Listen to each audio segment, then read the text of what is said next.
Mungkin bisa Silakan Nito. kita mulai ya, Iya, bisa Ya, itu. silakan Bisa Nito. itu. jam Ya, 8. supaya efisien ya. Iya, biar efisien. Ya. Horas sama Nginang, Orang sih, Bang. salam 24 jam. Selamat pagi, siang, sore, dan malam di seluruh muka bumi ini. Terima kasih sudah hadir di parnonangan kita saat ini. Adapun kita sekarang berada pada sesi ke-19 ya, Iya itu, betul. dengan tema arti penting marga dan tarombo, partuturan dan sistem kekerabatan Dalihan Natolu bagi generasi muda Batak masa kini. Bagaimana mereka memelihara dan mempertahankan identitas serta adat budaya Batak di berbagai komunitas Batak diaspora. Sebagaimana diketahui, kita selalu dipandu oleh Amang Profesor Bostang Raja Guguk yang selalu memperhatikan agar habatahon atau tarombo dan lain sebagainya itu boleh diteruskan, bahkan diaplikasikan dalam kehidupan anak-anak muda, kaula muda saat ini, gitu ya. Karena itu saya perkenalkan Amang Prof. Bostang Raja Guguk. Beliau ada di Perth, Australia. Dan di sini malam hari ini kita akan melakukan diskusinya panel saja. Ada 4 narasumber, ada Bapak Harisan Boni, ada Bapak siapa tadi namanya? Arnold Siboro ya. Bukan. Noventris itu. Noventris itu Bapak Noventri Sitorus, Bapak Tulus Pardosi, dan Bapak Pendeta Jonedi Pakpahan. Untuk tidak berlama-lama, karena sebenarnya para narasumber ini pun telah beberapa kali menjadi narasumber ataupun menjadi moderator di dalam parnonangan atau diskusi Batak Diaspora Marnonang kita. Jadi sembari berjalan nanti bisa memperkenalkan sedikit. Sementara saya sendiri ditunjuk sebagai moderator, nama saya Pelita Napitupulu, saya berkedudukan atau berdomisili di New York, United States. Untuk itu kita akan memulai acara parnonangan kita pada malam hari ini, dan memulainya dengan doa yang kami minta dari Bapak Pendeta Jonedi Pakpahan. Silakan Pak. Terima kasih, Nang. Saya akan memimpin doa dalam ajaran Kristen Protestan. Mari kita berdoa. Terima kasih Tuhan atas kasih dan anugerah-Mu di malam hari ini waktu Indonesia dan di pagi hari di beberapa negara di Amerika dan di luar negeri ya Tuhan. Kami hadir melalui Zoom ini untuk tetap turut andil dalam melestarikan habatahon kami ya Tuhan. Kami mau identitas kami sebagai bangsa Batak tetap hadir dan eksis di kalangan generasi muda. Dan hari ini ada 4 generasi muda yang akan menyampaikan tentang arti dan pentingnya partuturan tarombo dan bagaimana budaya Batak itu di dalam kehidupan sehari-hari, dan bagaimana budaya Batak itu mampu menjadi kontrol, mampu menjadi pedoman di tengah-tengah zaman yang begitu cepat berkembang. Kami bersyukur bahwa orang tua kami, Amang Guru Profesor Bostang Raja Guguk yang di Australia senantiasa siap dan menunjukkan teladan tentang apa yang sedang kami lakukan ini.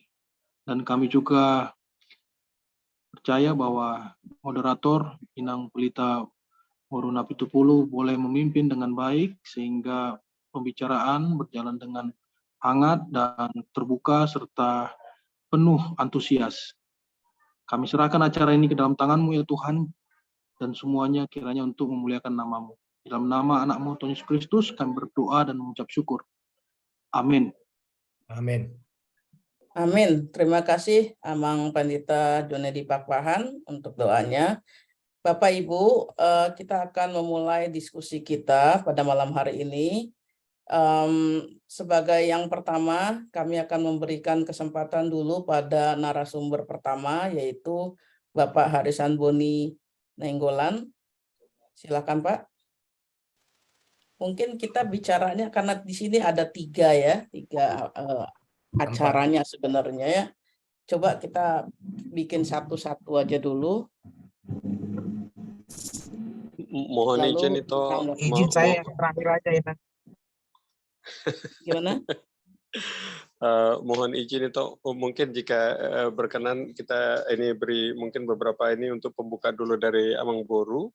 Terus Iya. barusan ada permintaan dari Lek Harisan untuk karena situasinya mungkin jadi narasumber keempat jadinya nanti. Oke, siap. Baik.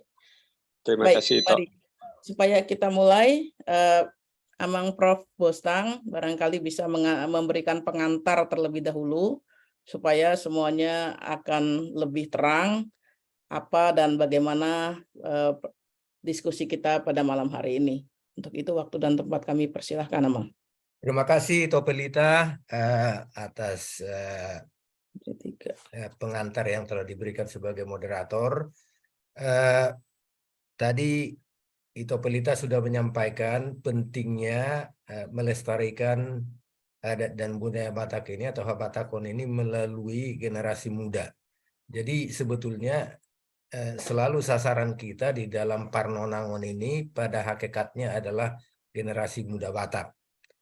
Karena bagaimanapun kan mereka lah yang akan meneruskan atau kita harapkan untuk melestarikan Habatakon ini. Kalau generasi tua termasuk saya misalnya itu kan sudah mempraktekkan dan artinya kita di generasi tua ini sedikit banyak sudah paham lah tentang adat budaya Batak ini. Jadi bukan lagi kita yang melestarikan karena kita sudah lanjut usia lah dan kita harapkan generasi muda lah yang sekarang meletakkan milenial kemudian generasi-generasi yang lebih muda lainnya. Nah ini sasaran kita. Nah yang kita sudah memulai sebetulnya di bulan Februari yang lalu fokus pada generasi muda, yaitu dengan topik adat perkawinan Batak Toba dari kacamata generasi muda Batak. Jadi kita sebetulnya kita sedikit melompat ya, kita harusnya memulai dengan apa yang kita rancang untuk malam ini, yang saya anggap menjadi pilar dari adat dan budaya Batak, yaitu marga dan tarombo, pertuturan, dan sistem kekerabatan atau disebut dengan ruhut parsaoran dalihan natudu. Nah inilah menurut saya, ini menurut hemat saya ya, ini saya pribadi, ini pilar dari Habatakon ya. Jadi inilah yang kita berusaha untuk dilestarikan lewat generasi muda. Nah, jadi kita seolah-olah kembali lagi. Jadi adat perkawinan kita sudah bahas waktu itu dan banyak memang sangat menarik ya bagaimana generasi muda kita memandang atau menyikapi praktek dari adat perkawinan Batak saat ini ya.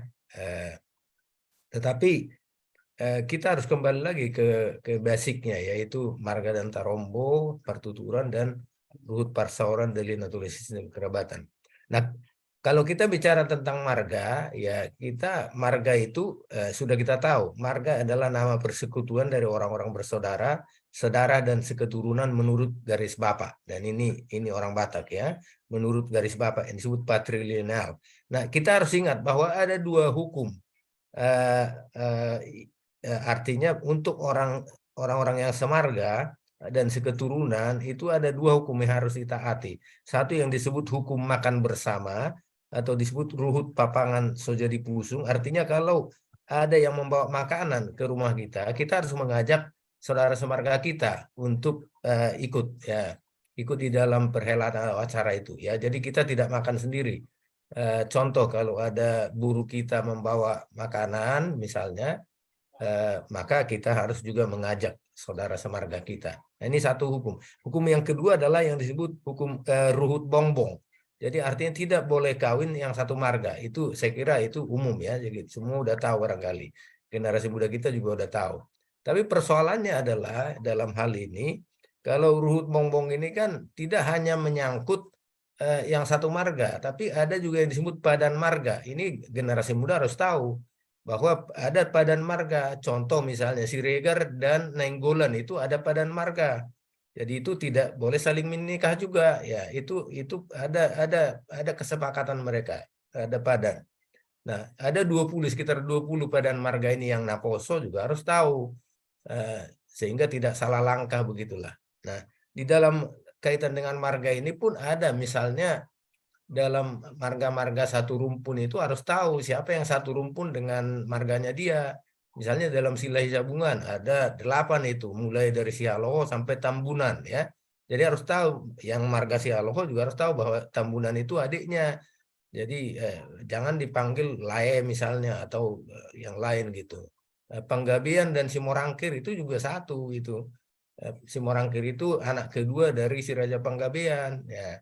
Jadi itu harus tahu, sehingga ini kaitan dengan marga. Nah, marga ini adalah boleh dikatakan wajah terdepan atau identitas utama orang Batak, dan karena harus dipakai dan ditampilkan menurut saya ya. Nah, kalau Tarombo udah tahu lah, Tarombo itu adalah daftar asal usul suatu keluarga Batak ya, menurut garis Bapak. Jadi family tree lah bahasa Inggrisnya barangkali ya. Jadi nah ini juga ya seharusnya tiap-tiap orang Batak itu punya, tetapi ya kita tidak memaksakan karena banyak juga generasi muda Batak sekarang itu tidak tahu lagi atau tidak diwariskan, tidak diberikan oleh orang tua atau kakeknya, opungnya dan seterusnya ya. Jadi sehingga ini agak ada sedikit kurang lah, karena Tarombo itu pasti ada. Jadi Tarombo itu mulai dari marga kita sebagai siapa pemegang marga itu yang pertama. Contoh saya Raja Guguk ya. Jadi Raja Guguk yang pertama itu Raja Guguk itu anak kedua dari Aritonang. Jadi saya mulai dari Raja Guguk itu sudah 15 generasi. Jadi saya bilang saya nomor 15. Jadi saya ini bisa menarik pertuturan saya kepada sesama marga saya dengan nomor-nomor ini ya, nomor generasi ini. Jadi itu bisa menarik pertuturan, bisa tahu siapa saja leluhurnya, mulai dari yang nomor 1 sampai sekarang begitu ya. Nah, kemudian itu marga dan Tarombo. Yang kedua pertuturan. Pertuturan itu ini saya melihat misalnya ini mungkin pengamatan saya ya, sehari-hari juga sudah banyak generasi muda sekarang itu tidak menggunakan pertuturan asli Batak lagi ya. Artinya karena sudah di perantauan barangkali, sehingga sudah terpengaruh oleh cara memanggil bagi saudara-saudaranya. Misalnya Ito dipanggil kakak kalau itu lebih tua ya. Tulang bisa dipanggil Om misalnya itu. Jadi ini sudah tidak lagi berlandaskan pada pertuturan Batak. Pertuturan Batak itu memang diatur sedemikian rupa sehingga semua panggilan itu ada tujuannya. Artinya kalau dia hula-hula itu panggilannya beda. Misalnya tulang itu hula-hula. Kalau Amang Uda itu pasti dongat tubuh ya. Amang Uda, Amang Tua ya. Sesama marga kita ya. Jadi kalau Ito kita ya sudah pasti Buru kan gitu kan, Ito ya. Jadi itu semua pertuturan itu adalah tata hubungan kekerabatan dalam masyarakat Batak yang terdiri dari 3 dasar pokok, yaitu Dongas Sabutua, Hula-Hula, dan Buru. Jadi saya mencatat ada 30 panggilan, dan 30 panggilan itu semua bisa dikelompokkan. Nah, ini panggilan ke Hula-Hula, ini panggilan ke Dongat Tubu, ini panggilan ke perburuan gitu.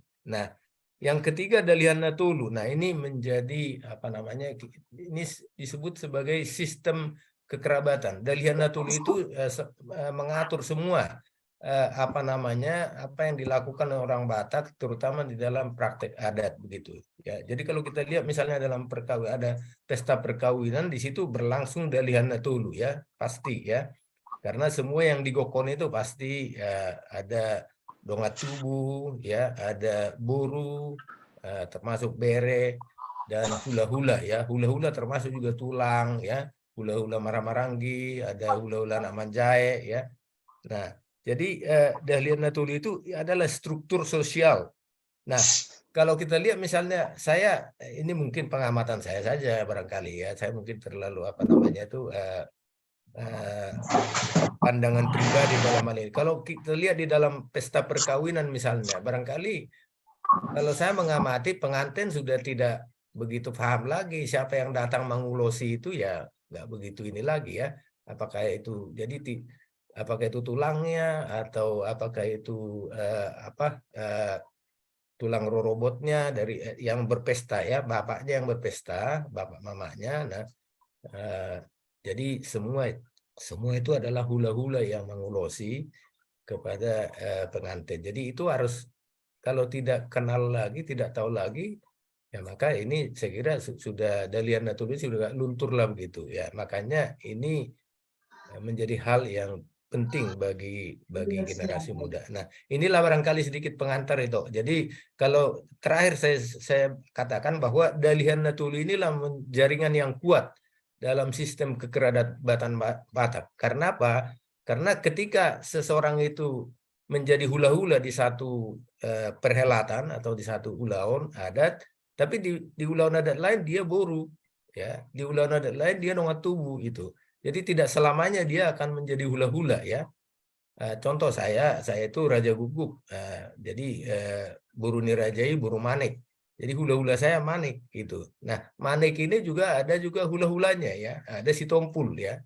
Lai saya itu misalnya berburu si tompul. Itu hula-hulanya si tompul. Nah, itu begitu seterusnya sampai kembali lagi, barangkali akhirnya balik lagi gitu. Jadi itulah apa namanya jaringan dari Dahlia Natuli orang Batak itu makanya sangat kuat. Jadi bisa seseorang itu di satu situasi itu sebagai dongat tubuh, di situasi lain sebagai hula-hula, di situasi lain sebagai dongat tubuh, ya, sebagai buru, ya. Jadi itulah barangkali yang bisa saya sampaikan itu sebagai pengantar sedikit ya. Mau lihat ya? Saya kembalikan kepada itu moderator. Baik, terima kasih Amang Profesor Raja Guguk atas pengantar diskusinya. Memang kita dalam perhelatan adat Batak selalu melihat terlebih-lebih ya, melihat parhundul. Jadi di mana adat itu dilaksanakan.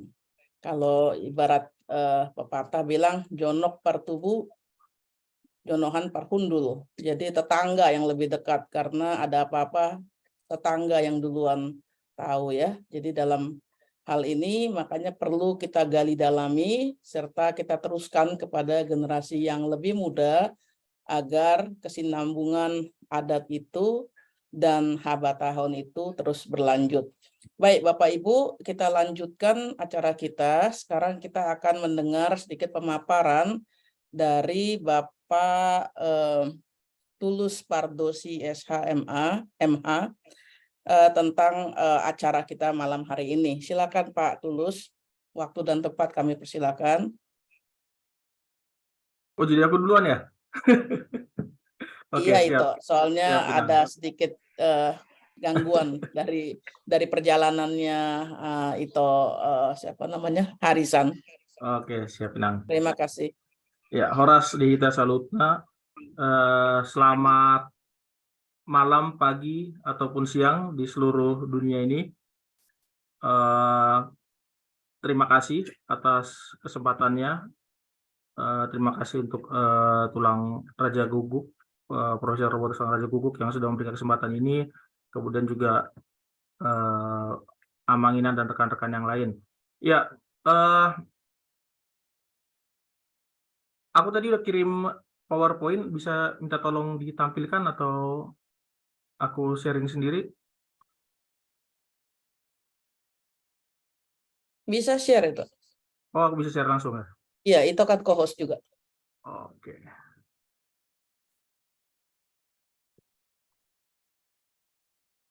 Sebentar kok kayaknya. Iya, itu co-host.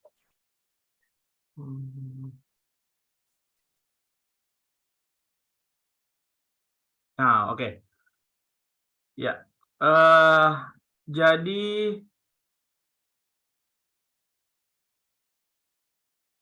arti penting marga atau robo partituran dalam bagi generasi muda Batak masa kini. Jadi kalau di flyer itu namanya narasumber, kalau aku bilang bukan narasumber lah, untuk sharing aja lah. Kalau narasumber, tulang Profesor Bostang Rajaguguk itu lebih narasumber daripada aku kan. Kalau aku kan cuma untuk sharing sehari-hari saja. Baik,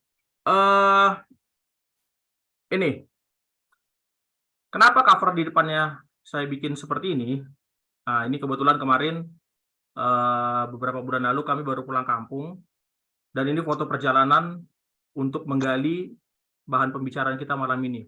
Yang pertama ini foto di makam opung dari Bapak, Opung Boru, Opung Doli. Kemudian yang kedua foto di makam opung dari Mama, Opung Doli, Opung Boru. Kemudian di bawahnya itu foto dari Tugu Siagian, Mangarobean yang disinyalir menjadi Opudongan Pardosi pertama. Nah, kemudian yang di atas itu ada Tugu Parsadaan Pardosi, di bawahnya Tugu Parsadaan Pardosi Pamahar, di bawahnya lagi makam opung opung dari Mama, kemudian di bawah lagi Tugu Lubis. Nah, kenapa Lubis juga bisa masuk sini jadi wilayah jelajah kami? Karena Bona Tulangku juga Lubis.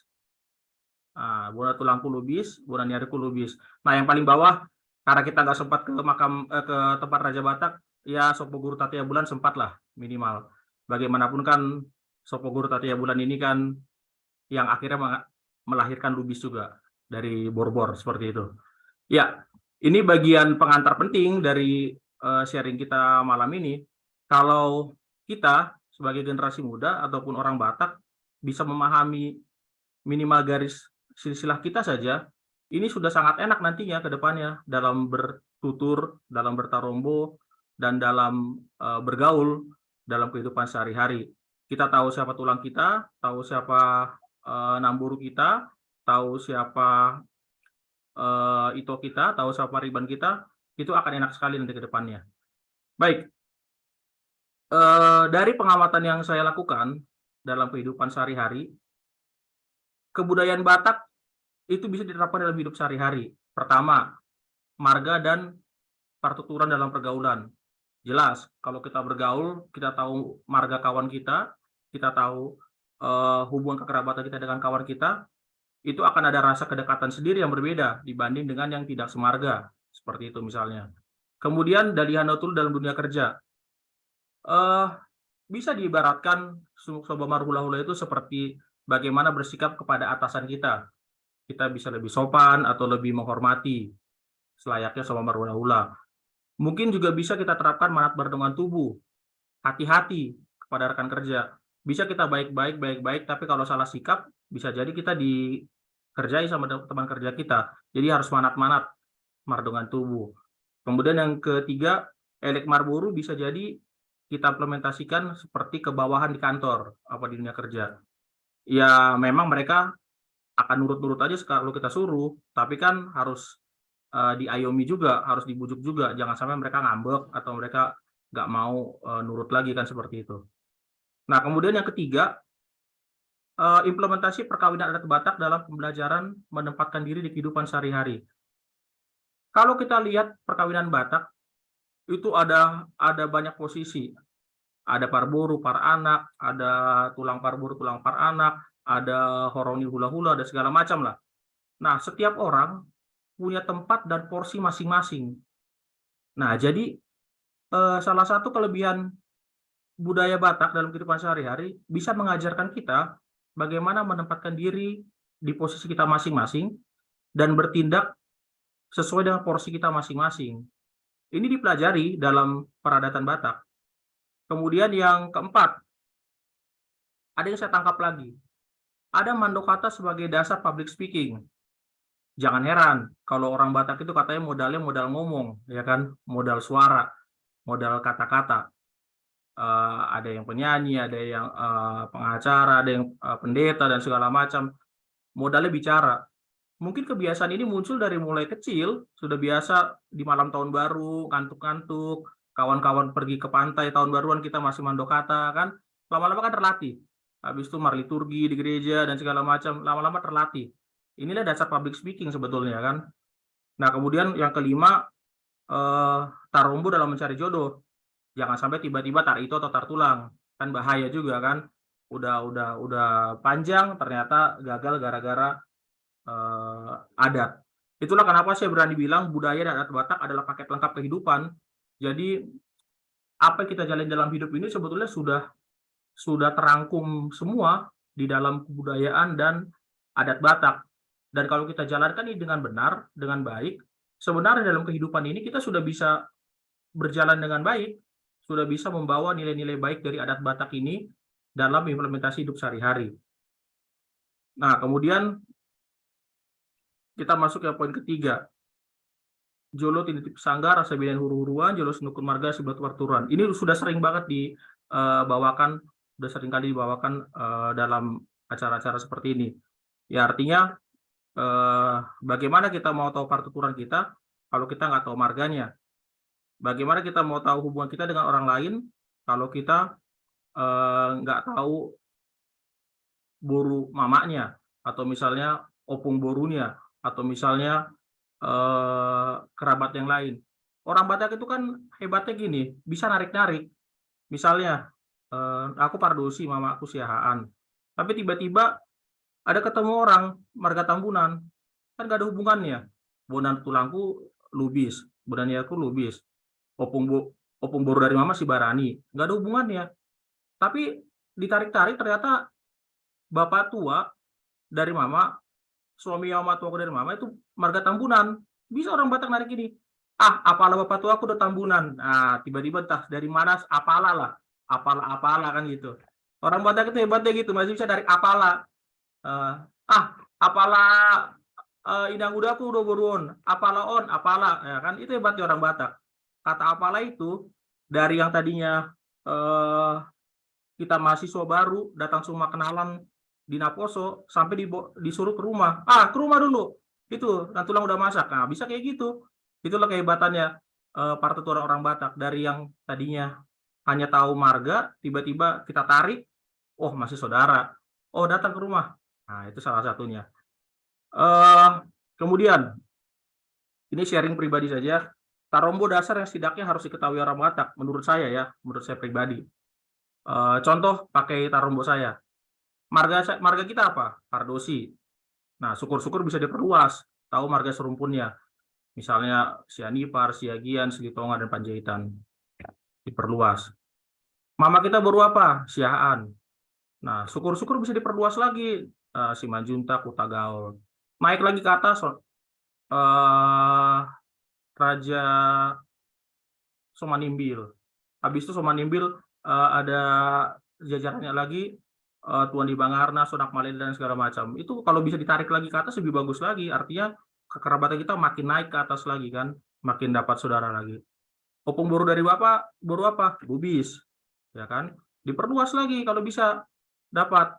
Misalnya Lubis itu kan dari Sangamahiang kan, di Tumonggu Lubis, kemudian ada Pulungan Tua, Pulungan dan Lubis, naik lagi ke atas. Ntar kalau dikumpulkan ada Borbor, ada Pasaribu, Tariorang, Harap, dan segala macamnya.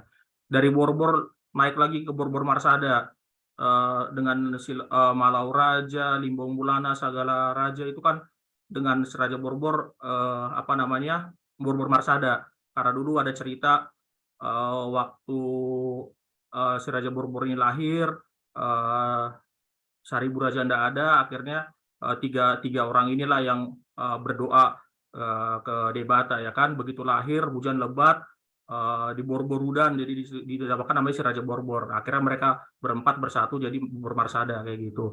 Nah, kalau bisa tahu-tahu itu lebih enak lagi, makin panjang lagi kita bisa menarik kekerabatan kita. Nah, kemudian opung boru dari mama apa? Boru Sibarani. Nah, minimal tahu nih boru Sibarani, opung boru dari mama. Syukur-syukur bisa diperluas lagi, tahu serumpunnya apa saja. Siapa tulang kita? Siahaan. Mungkin lucu ketika kita yang sudah paham partituran ditanya, kok nanya saya lagi siapa tulang kita? Udah jelas mama kita boru apa. Nggak semua orang ngerti. Bahkan teman-temanku pun banyak yang nggak tahu. Dia kira tulang itu akan beda lagi. Kemudian jangankan itu, banyak juga kawan-kawan dulu yang nggak tahu borunya dari mama boru apa. Kan itu bahaya juga kayak gitu. Itu udah paling basic padahal. Kemudian minimal kita tahu siapa bona tulang kita, lubis. Nah, bona tulang itu tulangnya bapak kita kan gitu kan. Tulangnya bapak kita, bona tulang kita. Kalau tulangku sihaan, bona tulangku lubis, bona niariku lubis. Karena tulangnya opung kita, kan seperti itu. Nah, kalau udah tahu nih partituran dasar, ya setidaknya bisa diperluas lagi untuk paham marga amang boru kita apa, boru mama tua dari bapak apa, marga bapak tua dari mama apa, borunan tulang kita apa. Kalau bisa diperluas ke situ lagi, wah itu akan luas lagi, kita bisa menarik kekerabatan dan partituran kita. Kemanapun kita pergi, kita survive, aman. Nah, kalau udah menikah, diperluas lagi untuk paham hula-hula kita, tulang robot kita bagi laki-laki ya, tulang robot itu. Kemudian sama ini dan keluarga dari istri dan suami, diperluas lagi. Nah, kalau hal-hal dasar udah dipegang, akan menjadi mudah memahami partituran. Nah, ini secara umum Tarombo, Pardosi, dan Sihaan. Kenapa saya ambil dua ini? Karena memang bapak dan mama itu. Kalau Taromboku belum bisa kutarik, karena hula-hulaku belum ada. Ya, kan itu masalahnya. Jadi saya belum bisa bikin Taromboku masing-masing. Jadi Tarombo bapak dan mama aja. Nah, kalau ada kesalahan, mau dimaafkan. Karena ini dari riset berbagai sumber saja. Nanti bisa dikoreksi secara pribadi. Nah, ini dari Pardosi, dari Serada Batak, Raja Sumbon, terus sampai akhirnya Siagian, dari Siagian sudut Palimahon, Pandia Duri, turun lagi Pudongan, Raja Ega, terus ke bawah sampai ke Pardosi. Pardosi ini pun dibagi lagi ke bawah, ada Pardosi Ledu, Pamahar, dan Parik satu lagi. Nah, kemudian Sihaan ini juga seperti ini, secara garis besarnya. Dan kebetulan mama itu Sihaan dari Hinalang, seperti itu. Nah, lihat kan di sini kan ada rekan-rekan serumpunnya. Dari ini saja kita bisa dapat, dari Sonak Malela aja kita bisa dapat kekerabatan juga, si Mangun Somar Paun apa itu lupa Dede. Dari Tuan Si Hubli kita bisa dapat kekerabatan juga, ada Tampo Bolon. Kalau kita naik lagi ke Sorba di Banua, bisa masih lebih banyak lagi. Naik Sori Mangarajan bisa lebih banyak lagi. Seperti itu. Nah, kalau dari Anatolu sudah paham lah kita semua, dan tulang Profesor Bostang Guguk lebih ahli lah, lebih pengalaman untuk menjelaskan ini. Nanti intinya ada Somomar Hula-Hula, ada Manat Mardongan Tubuh, dan Elek Marboru. Intinya seperti itu. Bagaimana kita kepada hula-hula bisa hormat, bukan somba seperti menyembah Tuhan ya, tapi ya hormat dengan sepantasnya. Kemudian Manat Mardongan Tubuh, hati-hati, karena sesama itu kan biasanya karena terlalu akrab, terlalu lancar kalau bersikap, jadi bisa jadi masalah. Kemudian Elek Marboru membujuk dan mengayomi kepada guru kita. Nah, permasalahan yang muncul dewasa ini, yang saya lihat ya, lagi-lagi ini pelajaran pemahaman pribadi. Apakah mempelajari Tarombo, partituran, dan sistem kerabatan Dalian Natolu masih relevan sampai saat ini? Ini jadi pertanyaan penting, karena bukan hanya di generasi muda, bahkan kalau saya sharing-sharing dengan orang tua saya, dengan saudara-saudara yang lebih senior pun, banyak yang bilang katanya tata cara peradatan itu sudah mengalami beberapa pergeseran, kan? Atau ada yang mungkin sudah mulai ada modifikasi-modifikasi yang keluar dari esensi, tapi saya tidak begitu paham. Nah, makanya ini jadi bahan pertanyaan kita sendiri, apakah mempelajari yang ini masih relevan tidak sampai saat ini. Nah, kemudian yang kedua, kalau jawaban nomor 1 itu adalah ya, apakah ini masih menarik bagi generasi muda? Nah, kalau ini saya mungkin bisa menjawab. Kalau dari lingkup pergaulan saya sendiri, kawan-kawan sudah banyak dalam tanda kutip yang bicara, gampang lah, ntar kalau misalnya Dalian Natolu partituran nanti pas mau nikah doang, itu pun ntar orang tua yang ngurus, gampang lah, yang penting gitu. Jadi memang nggak menaruh hati lagi di situ untuk teman-teman yang banyak saya lihat. Nah, yang ketiga, jika nomor 2 jawabannya tidak, alasannya apa? Ya alasannya simpel, mungkin bagi mereka adat Batak itu gini, ketika teman-teman generasi muda, apalagi generasi kami ini, bicara mengenai partuturan, tarombo, dan dalihana tolu, itu pasti dalam pikirannya identik kepada yang mereka lihat, yaitu perkawinan. Identiknya ke situ rata-rata. Yang mereka lihat yaitu perkawinan. Jadi perkawinan Batak itu bagi mereka kayak udah seluruh adat Batak loh, anggapan mereka. Nah, yang mereka lihat perkawinan itu lama, bertele-tele segala macam, jadi mereka beranggapan belajar adat Batak, bahkan hanya belajar marga pun, hanya belajar tarombo pun, atau hanya belajar dalihana pun, itu juga ribet dan nggak penting. Jadi seperti itu. Nah, jadi nggak menarik jadinya buat mereka.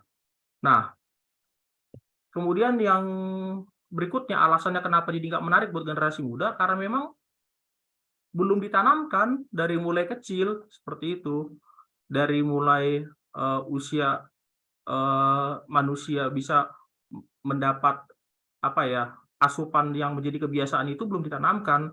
Kan ada usia-usia tertentu sampai batas umur berapa manusia itu ketika diberikan satu hal yang sama berterus-menerus akan menjadi kebiasaan. Nah, mungkin di usia segitu belum, nggak ditanamkan. Mungkin setelah dewasa baru dipaksa, ya sudah nggak bisa, agak sulit seperti itu. Nah, itu juga mungkin jadi evaluasi atau refleksi bagi generasi senior mungkin, atau bagi para orang tua, apakah memang sudah menanamkan itu atau belum sedari kecil, kan seperti itu. Nah, kemudian yang poin 4, jika jawaban nomor 2 adalah tidak, solusinya apa? Nah, ada 2 sudut pandang yang saya lihat. Upaya apa yang sudah dilakukan hingga saat ini dari generasi orang tua Batak? Contoh, mungkin saya udah ikut forum diaspora ini ada 3-4 kali ya, dan pasti selalu yang dipertanyakan adalah solusi bagaimana menanamkan adat Batak ini, bagaimana untuk bisa generasi muda cinta Batak, bagaimana terus kan. Tapi mungkin kita lupa dengan satu pertanyaan, apa yang udah kita lakukan, kan seperti itu. Mohon maaf sebelumnya, bukan saya mencoba menggurui atau apa, tapi kalau dari penelitian itu anak-anak itu butuh contoh, bukan butuh kata-kata, kan seperti itu. Kalau misalnya kita bertanya bagaimana biar anak muda ini mau paham adat Batak, mau paham tarombo dan partuturan dan dalihana tolu, sementara baru dimulainya di umur 17 tahun atau 18, ya sulit. Harus dimulai dari umur dia mulai belajar bicara, mulai belajar berjalan, kan seperti itu. Saya itu dari umur 4 tahun saya udah bisa berhitung pakai bahasa Batak, sada 2, 10 sampai 100 udah bisa. Umur 7, umur 8 saya udah bisa ngomong pakai bahasa Batak. Umur SMP, SMA, opung boru saya di rumah saya ngerawat, nggak bisa bahasa Indonesia, bisa saya ngobrol sama dia. Itu. Saya udah dari mulai SMP, sudah mulai dikenalkan, kalau kearisan ini salam, ini tulangmu, ini inimu. Kemudian dibawa ke pesta, saya diajak keliling itu, sama bapak, belum makan siang, makan nanti, keliling dulu. Ini bapak tua, ini udah, ini suka di satu-satu. Nggak hanya itu, sampai ke yang sebelah, pihak buruh juga. Bahkan sampai ke yang tulang dari lubis, satu persatu ini. Jadi mau nggak mau kan dia dikenal. Mau nggak mau jadi merasa ada kedekatan. Nah, jadi mungkin itu yang solusi itu yang pertama, upaya apa yang dilakukan, dievaluasi dulu. Kalau belum ada atau masih sedikit, apa yang bisa dilakukan secara pribadi. Jadi jangan cuma kita menyerahkan kepada webinar atau forum, agak sulit memang. Tapi coba apa yang secara pribadi yang bisa dievaluasi. Nah, kemudian dari sudut pandang generasi muda Batak, apakah teman-teman Batak ini sudah mendapat pemahaman itu sebelumnya di rumah atau di mana? Rata-rata dari teman-teman saya itu memang mereka nggak diajarkan, makanya mereka nggak tahu. Ketika udah gede merasa nggak penting, jadi karena nggak menarik. Kenapa anak muda bisa main game sampai berjam-jam? Karena dari kecil mereka udah biasa main game dan mereka suka. Jadi begitu sudah besar ya mereka akan paham sendiri. Kemudian apa yang dapat dilakukan di kemudian hari? Ya harus belajar kalau bagi anak muda. Nah, ini dia manfaat memahami tarombo bagi pengaji. Saya jadi paham betul silsilah keluarga. Kedua, saya memiliki identitas yang kuat sebagai orang Batak. Ketiga, memberikan saya batasan atau aturan bertingkah laku kepada sama Batak ketika tahu parturan. Jadi ketika kita tahu ini tulang kita akan beda sikap ketika kita tahu ini layak kita atau ini cuma para kita, itu akan beda banget nantinya batasan bertutur atau berlakunya. Kemudian yang keempat, selalu menemukan keluarga dan kerabat dimanapun berada. Kemanapun saya pergi, ketika tahu orang Batak, saya langsung tanya marganya apa, saya tarik, oh Dolok Sariwu, nggak ada hubungan. tapi ternyata Bunani Ria Pardusi paling atas kan Dolok Saribu. Oh, masih bisa nih jadi tulang saya nih kan kayak gitu. Masih bisa saya tarik lah kayak gitu kan. Nah, kemudian memberikan ikatan atau koneksi khusus dalam dunia kerja maupun pergaulan selama memahami tarumu parturan dan menjadi pedoman dalam memilih pasangan hidup. Nah, ini kan contohnya kan, bagi orang Batak itu nggak ada jatuh cinta pada pandangan pertama. Yang ada itu jatuh cinta setelah tanya marga kan gitu katanya kan. Ya, apalagi nih, udahan karena ternyata Tarito. Ya, kesimpulannya inilah, mempelajari Tarombo parturan masih relevan sampai saat ini. Kemudian banyak manfaat yang diperoleh dari mempelajari Tarombo ini. Kemudian perlu sinergi antara orang tua dan generasi muda untuk senantiasa memperluas pemahaman tentang Tarombo, parturan, dan sistem kekerabatan dari Anatolu kepada seluruh orang Batak, khususnya generasi muda Batak. Dan yang keempat, menjadi Batak itu anugerah karena memiliki formula dari Anatolu yang luar biasa.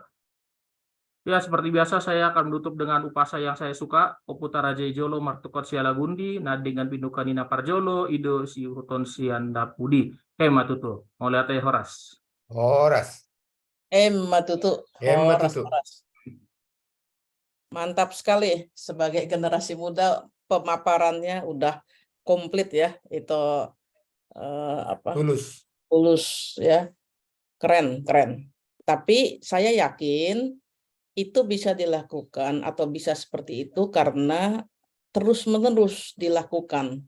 Jadi ada pelatihan yang berkesinambungan. Saya pun mengerti adat Batak karena nggak dari kecil ya. Dari kecil itu hanya belajar partuturan. Jadi kapan kita mau menyebut seseorang itu tulang, kapan kita menyebut seseorang itu Namburu, Amangburu, Akang Mangulahi, ya. Jadi kita harus tahu itu justru saat kita kecil. Jadi partuturan itu saat kita masih kecil. Tapi setelah kita dewasa, kita harus tahu ruhut-ruhutnya supaya nanti tidak salah. Dan Ito Tulus sudah mantap sekali memaparkannya. Saya mengundang Bapak Jonedi Pakpahan, Bapak Pendeta kita, untuk memberikan sedikit tanggapan dan paparan kalau ada, supaya diskusi kita ini diskusi ya, jadi supaya hidup. Silakan Amang Pandita Tami, silakan. Ya, suaranya jelas ya, Nam? Jelas. Iya, jelas Amang. Oke. Ya, terima kasih. Terima kasih Amang Guru Bostang dari PED dan Amang dan Inang semua di sini. Di sini saya juga berterima kasih nih ada Amang Sintu Alexander Purba dari Lampung dan kawan-kawan Naposo. Kebetulan saya di sini sebagai paniroinya Naposo, Amang. Jadi sangat bersemangat diberi tanggung jawab begini juga. Jadi mudah-mudahan bisa ikut ya Naposo di Lampung, khususnya di HKBP Kedaton sini untuk melestarikan budaya Batak. Tadi juga saya dicat ada beberapa orang yang ternyata dari Lampung juga. Ya, semoga ini jadi ajang untuk mempersatukan. Memang itu dasar awalnya kan diaspora Marnonang ini diadakan. Kalau dari saya, tadi Lai Tulus udah sangat bagus ya. Makasih ya Lai. Cuman saya nggak sempat buat PowerPoint-nya. Jadi saya bacakan, saya akan terangkan aja apa pemikiran yang saya dapat tentang partuturan Tarombo dan bagaimana budaya Batak di generasi muda. Saya masih termasuk generasi muda. Ketika saya masuk ke satu daerah, yang pertama-tama adalah saya memperkenalkan marga. Marga saya Pak Pahan, yang melahirkan saya adalah Boru Siburian. Lalu karena saya sudah beristri, maka saya sampaikan bahwa istri saya Boru Saragi Sumbayak, dan mertua mama dari istri saya adalah Boru Manik. Nah, begitu saya perkenalkan itu, akhirnya itu menjadi jalan untuk memperluas persahabatan. Jadi di daerah saya di Lampung ini, ketika saya bilang Pak Pahan, maka ada bertanya Pak Pahan apa?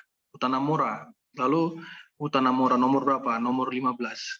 Nah, dari sini langsung ketemu, oke, saya Pak Pahan, saya Utanamora. Lalu saya nomor 14, saya nomor 16, saya nomor 17. Jadi kalau dari nomor misalnya 16 ke 15, maka yang 15 manggil anak ke yang 16. Kalau kalau dari 14 ke 16, maka yang 14 itu manggil Pahupu ke yang 16. Jadi itu membuat pemahaman dan semakin memperdekat ya, memperdekat perasaan. Jadi anak kan langsung kita nempelnya anak gitu ya, Pahupu atau Opung. Jadi sikapnya pun langsung melekat dengan pemanggilan itu, sikapnya. Akhirnya dengan semakin saya mengenal siapa saya sebagai identitas Batak, lalu saya mengenal bahwa saya harus panggil apa, apakah dari segi nomor tadi, apakah anak atau abang atau abang atau adik atau bapak tua. Di situ itu hal pertama dari segi nomor aja. Tapi kemudian kalau saya bisa mengenal, misalnya saya Pak Pahan, saya Pak Pahannya dari saya Pak Pahan Utamora dari Samosir, lalu saya sampaikan bahwa di Samosir itu dari Huta-Hutang, Lumba Pining, saya berasal dari situ. Dan saya sampaikan bahwa opung saya adalah opung Jaritam atau opung Tiur. Dan jika itu dikenal oleh yang lawan saya bicara, Pak Pahan Utamora juga, itu akan semakin mempererat. Padahal jangan-jangan sudah 30 tahun atau 20 tahun nggak ketemu. Jadi bisa dibayangkan bahwa ketika kita tahu identitas kita, asal-usul kita, itu entah berapa tahun pun, berapa puluh tahun pun kita nggak ketemu, it's okay. Tapi itu bisa jadi oh kau rupanya Pahupunya ini gitu. Tiba-tiba jadi akrab aja gitu. Dan ini juga yang terjadi ketika saya ketemu sama Marga Sihombing. Jadi ketika saya ketemu sama Marga Sihombing di Lampung ini, Boru Syanturi ya, ternyata beliau ini saya panggil Bapak Tua. Karena hubungan Sihombing dengan mama saya si Burian itu ada. Jadi Pariban ya. Jadi Pariban. Jadi mama dengan Sihombing itu Marpariban. Lalu ketika saya sampaikan, dia langsung bilang, "Wah, kau anaknya sini." Iya. Lalu di situ ngomong-ngomong opungmu ini ya yang di Kerasaan. Ya, waduh. Itu langsung dekat. Padahal sudah kita nggak pernah ketemu sama sekali, bahkan dia pun cuma dengar bahwa saya John Eddy, dan dia cuma dengar saya di Siantar, cuma dengar gitu. Tapi ketika ketemu kita ngobrol 25 tahun udah, jadi akhirnya jadi makin dekat. Maka memahami silsilah, memahami asal usul itu sangat penting, dan itu dimulai dari partuturan tadi. Partuturan itu kan kalau Naposo sekarang barangkali jangan-jangan jadi Tarito dia. Jadi mungkin waktu di demo awal gitu kan, cantik, panjang rambut gitu, lalu menarik, dia juga butuh pasangan, tapi tahu-tahu ketika dia bersapa, misalnya berkenalan, misalnya kalau kayak kami nih, Pak Pahan, saya berkenalan, rupanya dia si tinjak gitu, wah, ya nggak bisa lagi gitu. Jadi, tapi ada orang yang karena nggak tahu, jadi diambilnya, dijalankannya, itu kan udah nggak baik ya. Karena di luar marga sendiri pun sangat banyak sebenarnya marga-marga yang bisa untuk kita ririt gitu ya, untuk kita ibaratnya untuk kita temanin gitu, sebagai nanti kemudian mungkin serius untuk menikah. Dalam hal ini jodoh ya. Nah, hal-hal ini yang kemudian sangat penting terus digaungkan sama kawan-kawan Naposo, karena kalau dia tidak tahu lagi siapa rumpun marganya, lalu dia nggak tahu harus manggil apa ini, maka nilai itu sendiri yang melekat dalam dirinya nggak kuat lagi. Contohnya, misalnya ketika dia tahu bahwa marga dari saudara, marga dari bapaknya, saudara perempuan bapaknya, itu disebut Namboru, dan Namboru itu siapa dalam horong pesta, kalau ada pesta gitu, dia nggak tahu apa ulaunnya, tugasnya, yaitu sebagai boru yang membantu mengurusin, mengkopasi acara itu. Kalau dia nggak tahu itu, maka saya pikir dia sikap terhadap boru itu seperti apa, dia juga nggak akan nempel di pikiran dan hatinya gitu. Akhirnya apa? Ya ini marga dari bapak ketemu yang perempuan, lalu sikapnya ya udah biasa aja. Padahal kalau dia tahu itu, kalau dia pesta ya yang dia harus baik itu mengelek borunya, supaya ayo bantu kita sama-sama. Jadi Jadi ada sikap yang kemudian terbentuk otomatis kalau dia paham itu. Kalau dia nggak paham juga misalnya sama tulangnya misalnya, marga dari mamanya yang saudara laki-laki mamanya, marga dari saudara laki-laki mama tulangnya. Dalam tulang ini kan memang dia banyak nanti fungsinya, kemudian dia memberi ulos pada saat dia lahir, lalu saat dia meninggal juga dia beri ulos saput kah, atau ulos tujung itu ya. Itu kalau dia nggak tahu maknanya itu bahwa tulang ini penting sebagai saluran berkat, dan tulang ini yang kemudian penting dalam acara itu untuk membuat acara itu ibaratnya diberkati dan ada alur yang penuh makna, penuh tatanan di situ karena kehadiran tulang. Karena dia yang sentral juga di acara-acara gitu. Kalau dia nggak paham itu, maka ketika jumpa tulang ya dia biasa aja. Kalau saya jumpa sama tulang saya Syanturi, Siburian, Togatorop gitu, Simatupang, saya pasti akan hormat, dan itu ternyata berpengaruh sama sikap mental, memang. Nah, sikap mental ini kalau dia jumpa sama dongan tubuhnya satu marganya, misalnya saya Pak Pahan, maka saya dongan tubuh saya adalah Samosir, Sitinja, Agultum, Pandiangan bisa masuk ya, Pandiangan. Jadi kalau dia kalau tadi sikap mental itu terhadap boru terhadap tulangnya, yang hula-hulanya tadi itu nggak baik dan dibangun dia, maka ketika sama dengan tubuh sendiri pun sebenarnya dia nggak terlalu ini ya, karena jadinya semuanya jadi garing dan kesannya itu ya biasa aja. Akhirnya apa? Orang Batak sebenarnya itu kan orangnya ceria dan orangnya itu kan penuh energi karena diikat sama kekerabatan. Dia tadinya satu datang, kayak saya datang ke Bandar Lampung satu. Tapi begitu saya tahu apa identitas saya sekarang udah masuk ke pengumuman Pak Pahan, saya udah masuk ke pengumuman dalam WhatsApp ya, tapi belum perkenalan itu ke pengumuman Simatupang gitu, Parboras di sini. Saya juga sedang mencari untuk masuk ke pengumuman Parna. Jadi ketika saya tahu itu, tapi kalau saya nggak tahu, yang tadinya nuansa Batak itu harusnya dia sukacita, banyak kekerabatan, dan tidak pernah sendiri. Karena saya tidak tahu, maka kehidupan saya jadi sendiri.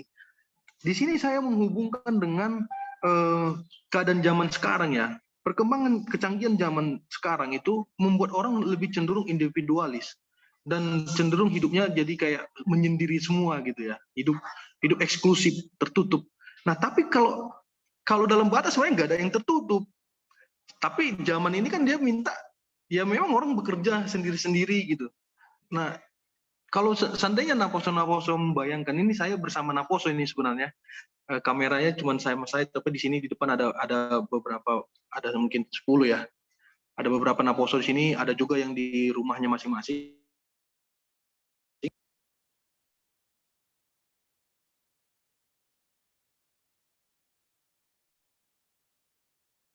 Berhasil.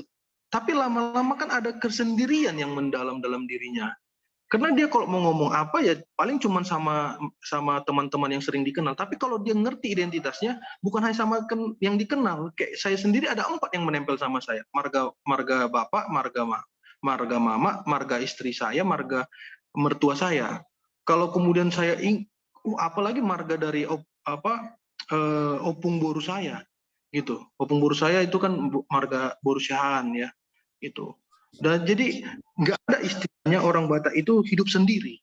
Meskipun zaman ini ya tanda kutip itu merancang atau tanpa apa gitu membuat orang-orang hidup sendiri gitu. Kayak terperangkap hidup sendiri. Maka disinilah penting sekali Naposo itu memahami tentang adat Batak atau partuturannya, tarombonya. Yang berikut lagi saya melihat juga masalah jodoh ya. Sebenarnya nggak sulit mencari jodoh kalau di orang Batak. Karena banyak sekali paribannya. Pasti banyak paribannya. Jadi misalnya kayak saya, Siburian mama saya. Bukan hanya Siburian aja pariban saya, Sianturi juga pariban saya gitu kan. Simatupang, itu pariban saya juga, Togatoro pariban saya. Nah kalau misalnya ya. saya angkat, ya. Syahan juga. Ya, Syahan sama. Betul.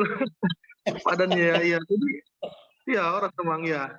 Jadi artinya betapa enaknya gitu. Jadi paling tidak kalau tadi saya tahu tentang makna Dalina Tolu, siapa boru, siapa hula-hula saya ya, siapa dengan tubuh saya, maka kemudian ketika saya mau mencari jodoh, Pariban dalam pikiran ini, oh ini paling dekat, ini yang paling nyaman gitu, karena langsung otomatis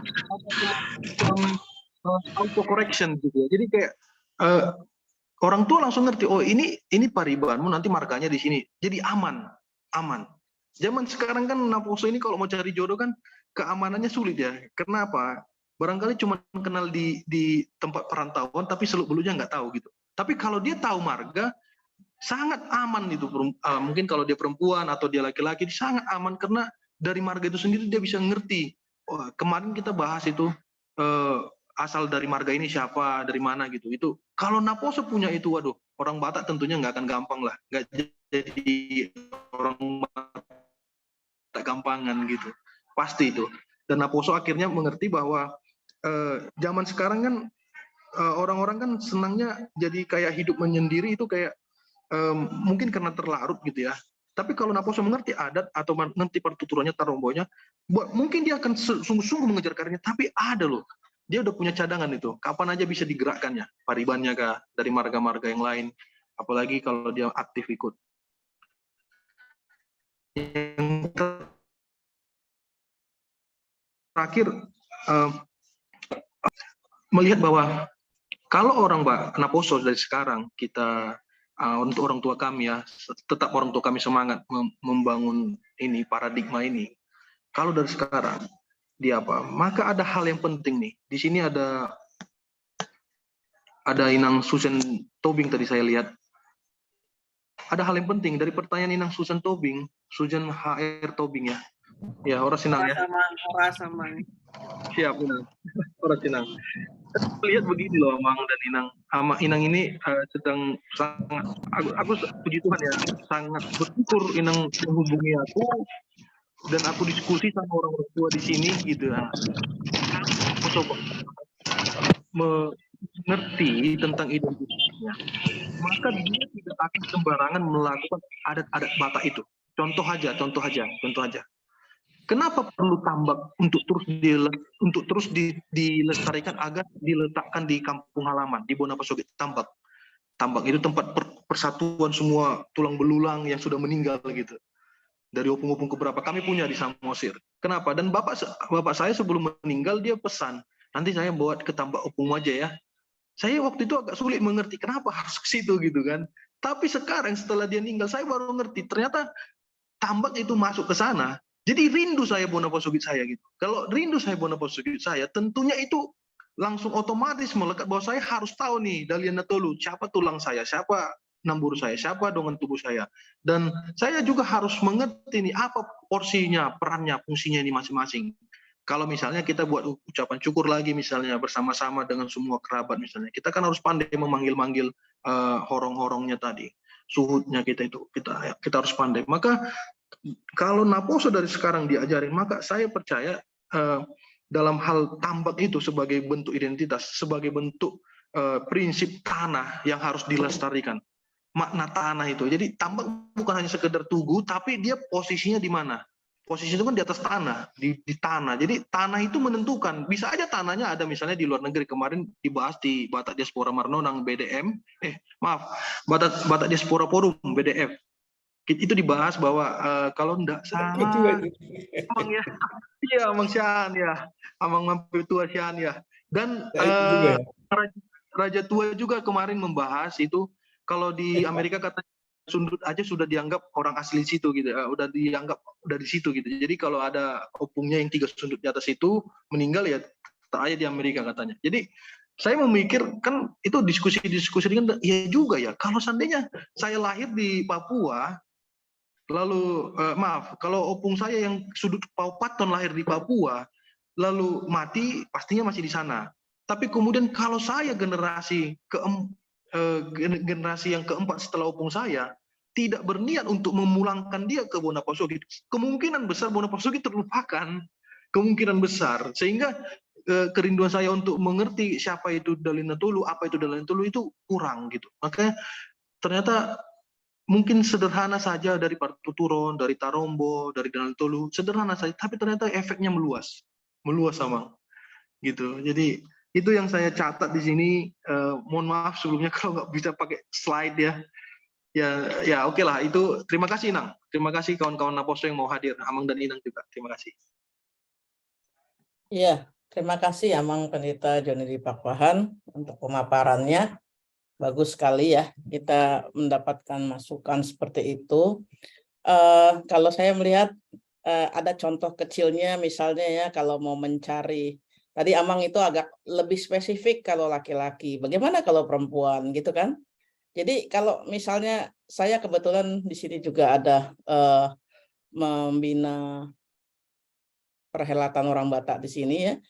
Jadi saya kasih clue-nya misalnya kepada para Naposo, kamu tuh kalau mau cari jodoh nomor 1 ngomongnya ke bapak itu tulang.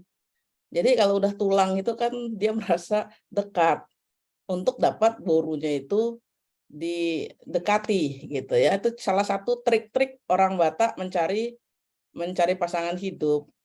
Saya hanya melanjutkan apa yang dibilang Pak Pendeta Jonedi Papahan ya. Atau kalau yang perempuan begitu melihat ada seseorang, ya Mang Buru gitu. Jadi udah ada khas sedikit orang Batak itu kekeluargaannya langsung nyambung seperti itu ya. Bapak Ibu, kita mau melanjutkan, tapi saya ingin buka forum diskusi sebentar supaya kita tidak monoton ya, karena kita akan ini judulnya juga diskusi. Saya akan buka diskusi sebentar. Saya minta 3 orang aja untuk bisa masuk. Siapa yang barangkali akan bertanya atau memberikan sedikit masukan, silahkan. Saya boleh. Halo, Siapa Pak? saya boleh. Saud Poltak Tambunan. Bapak Saud Poltak Tambunan. Siapa lagi?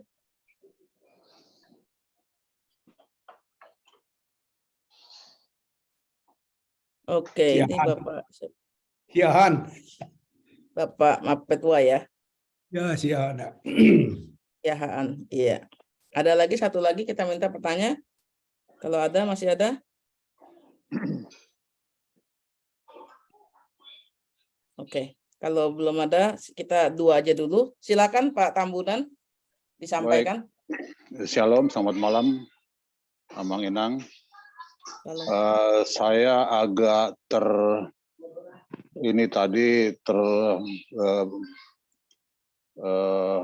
tergoit ya dengan sebuah pertanyaan, apa yang sudah kita lakukan. Jadi tadi dari 2 pembicara itu jelas terasa bahwa Habatakon itu sudah semakin hilang. Nah, hilang itu dan bergeser ya, hilang dan bergeser. Nah, kemudian hilang dan bergeser ini kenapa? Karena Habatakon itu sendiri oleh kaum muda sekarang dianggap sudah tidak relevan dengan modernisasi sekarang. Dianggap ya bikin ribet dan anakronis ya. Kalau yang itu ya, kalau ada itu. Jadi sudah dianggap ketinggalan zaman, anakronis ya. Nah, kemudian Tarombo, kemudian pertuturan adat istiadat dan lain-lain sebagainya itu yang terhimpun dalam kearifan lokal itu lama-lama semakin hilang. Kenapa? Gitu kan? Nah, itulah yang untuk menjawab pertanyaan tadi, apa sih yang sudah kita lakukan? Nah, saya sendiri melakukan itu karena semua itu hilang dan bergeser karena tidak tertulis. Jadi upah Batak itu pun karena tidak tertulis lama-lama bergeser juga. Ya, kosakata Batak juga lama-lama bergeser juga karena tidak tertulis. Nah, itulah yang kita lakukan. Termasuk kearifan-kearifan lokal, ruhut-ruhut peradaton banyak yang bergeser juga karena tidak tertulis. Tadi sudah disebutkan bahwa Oputes Jolo itu bertukot Salagundi. Nah, itu najap pudi mangihutton. Ahana pinukana sida, adong madok habat-habatura. Tapi yang pasti apa yang sudah kita lakukan? Saya melakukan itu dengan tertulis. Saya menulis buku. Ya, saya menulis novel. Dan novel itu adalah mengabadikan kearifan-kearifan lokal yang sudah nyaris hilang. Nah, saya masih punya clipping koran tahun 75 ketika sebuah marga kami ya dari Silasiya Bungan membawa lari menikah Buru Tambunan. Lalu itu menjadi rapat paradaton besar dulu. Dan terinspirasi dari situ saya membuat novel tahun 80-an, judulnya Biarkan Aku Merejah. Itu tentang pernikahan dua generasi muda yang terikat secara padan. Secara padan mereka tidak boleh menikah, tapi mereka menikah. Itu. Nah, yang kedua novel saya baru-baru ini saya terbitkan dan kalau yang pertama tadi dalam bahasa Indonesia, ini dalam bahasa Batak, Boan Au Mulak. Itu tentang bagaimana seorang anak Nitulang menikahi Boru Namborunya. Anak Nitulang itu Boru Namboru. Nah, ini juga kan sebenarnya Subang Bolon, Pantang Bolon itu. Nah, itu ya. Jadi saya mau mencoba mengabadikan kearifan lokal Batak itu dengan bahasa dan kosakata Batak di dalam buku, karena itu masalah kita. Karena kita tidak kenal tradisi tulis, maka lama-lama itu akan semakin pudar. Nah, apa yang kita bincangkan sekarang ini pun, apalagi kalau nih, kita beruntung ada Naposo, kalau tidak diikuti oleh Naposo, maka itu akan hilang juga. Tetapi kalau kita tertulis, mudah-mudahan akan ada yang kita tinggalkan, akan ada yang kita wariskan kepada generasi muda. Nah, mungkin pertanyaan saya kepada kedua pembicara tadi, ya, kalau kebudayaan Indonesia, kekayaan budaya Indonesia itu adalah terdiri dari kebudayaan daerah. Kebudayaan daerah itu tidak mungkin tanpa bahasa daerah. Nah, bagaimana Habatakon tanpa Hata Batak? Ya, ini maaf, ini karena kita mungkin ada banyak di antara kita yang tidak paham betul bahasa Batak, kita masih berbahasa Indonesia. Kita membincang Habatakon dengan bahasa Indonesia. Oke, itu karena dalam diskusi. Tapi saya pikir dalam sehari-hari kita harus memikirkan itu, bagaimana kita membincang Habatakon dalam konteks Hata Batak. Mulai Horas. Mau lihat Amang Tambunan. Ya. Pertanyaan dan usul yang bagus sekali ya. Intinya bagaimana mempertahankan Habatahon kalau tidak berbahasa Batak. Betul juga. Akan tetapi mungkin itu lebih ke arah bagaimana kalau kita dalam perhelatan Batak berbahasa Batak dengan upasa Batak. Karena kalau satu hal lain saya boleh tambahkan, mungkin Amang Prof. Bostang yang di Australia atau kami yang di Amerika, untuk bisa berbahasa Indonesia saja sudah nilai plus. Karena satu langkah kita melangkah dari rumah itu udah harus berbahasa Inggris. Apalagi kalau kita harus menanamkan bahasa Batak. Tapi bukan tidak mungkin, karena itulah Habatahon itu. Terima kasih Amang. Jadi notulen yang bagus ini nanti. Silakan saya berikan waktu untuk Amang Siahaan dari Jerman. Oh, mau lihat Horas Tusasudina. Memang sulit mulu mengenai Batahon. Apalagi ngagudang na pindah tu luar Batak, perantau. Anak-anaknya tu di perantauan, dangi pelajari bahasa Batak, dangi pelajari adat. Kalau margana di boto. Soalnya anak kumpulnya anak Jerman. Imana siahan, hamili siahan itu, istri, pakupu. Mereka tahu aja siahan kan namanya kan. Tapi ada buku saya genealogi ini, buku Tarombok dari siahan. Dimulai dari Sirasa Batak dan sampai Sombade Batak. Ada di situ sampai ke Hinalang nanti itu. Adik-adik, makasih yang di Jakarta yang kumpulkan itu semua. Jadi kalau mereka nggak tahu nanti, kalau cari genealoginya bisa lihat di situ dari mana asal saya, dari di mana paling banyak mereka siahan. Seperti di Jerman ini, kalau cari marga umpamanya, marga Smith di mana itu, dari mana asalnya? Genealogi itu cari di mana itu marga itu paling banyak. Dan nah kemana-mana itu berserak. umpamanya kan. Ada siahan di Sigupar, ada siahan di sini, ada siahan di sana. Tapi pusatnya dari Toba sana, umpamanya kan. Bisa dicari. Mulu mengenai pertuturan, memang tar mulut tu generasi naik nggak sulit patorang, orang isi naborum, isi baba udam, isi hitam, apalagi di barang tahun anggoditaan memang di bawah tala hidup sudah. Alai di hitaan dak kuboto, naso di belajar di bahasa Batak, ala nasi sekolah, kalau bahasa Indonesia nama dia di sekolah. Tetap bawa arok aku tu kinalang pemana. Alahi masih Indonesia tahu. Habis awak ngomong untuk ada tahu lah berapa sahabat tahu tu alahi. Dan itu sih. Tapi heran awak mengira kerungat sahabat tahu. Tapi lupa bahasa lain. Tapi bahasa ro menunjukkan bangsa, menunjukkan suku, menunjukkan adat dan ada istiadat. Itu dasarnya pokoknya kan. Bahasa itulah identitas kamu. Dan asal kamu.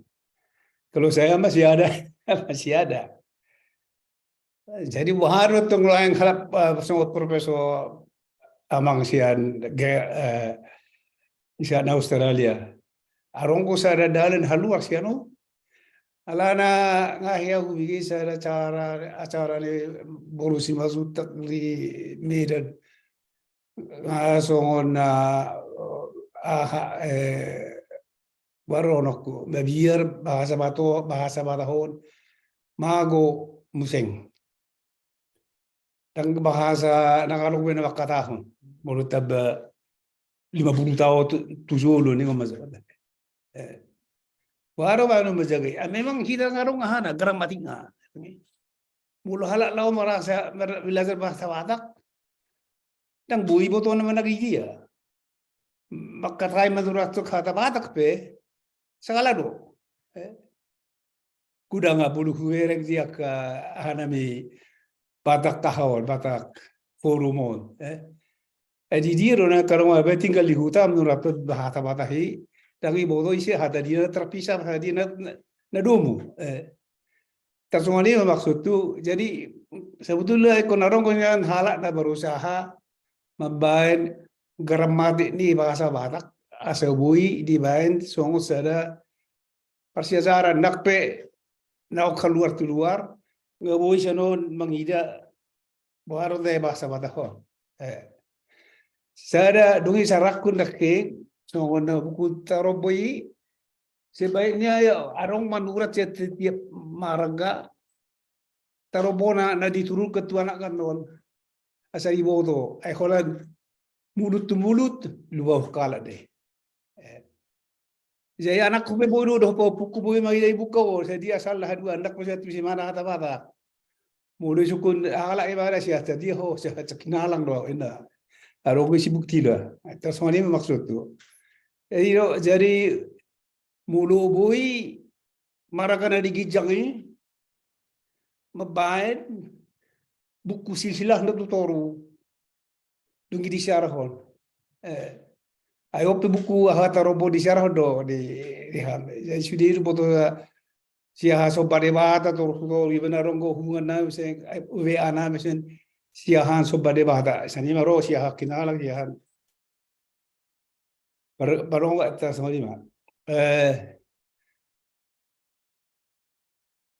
iro saya maksud tu wilala pikirak na boy mabain do margaon sa bui di bere kalak buku tarobon nak peso ya tu simana hata badak alawi ibere mana sa buku taroboi sa dia asal ne bala tersoni ba malate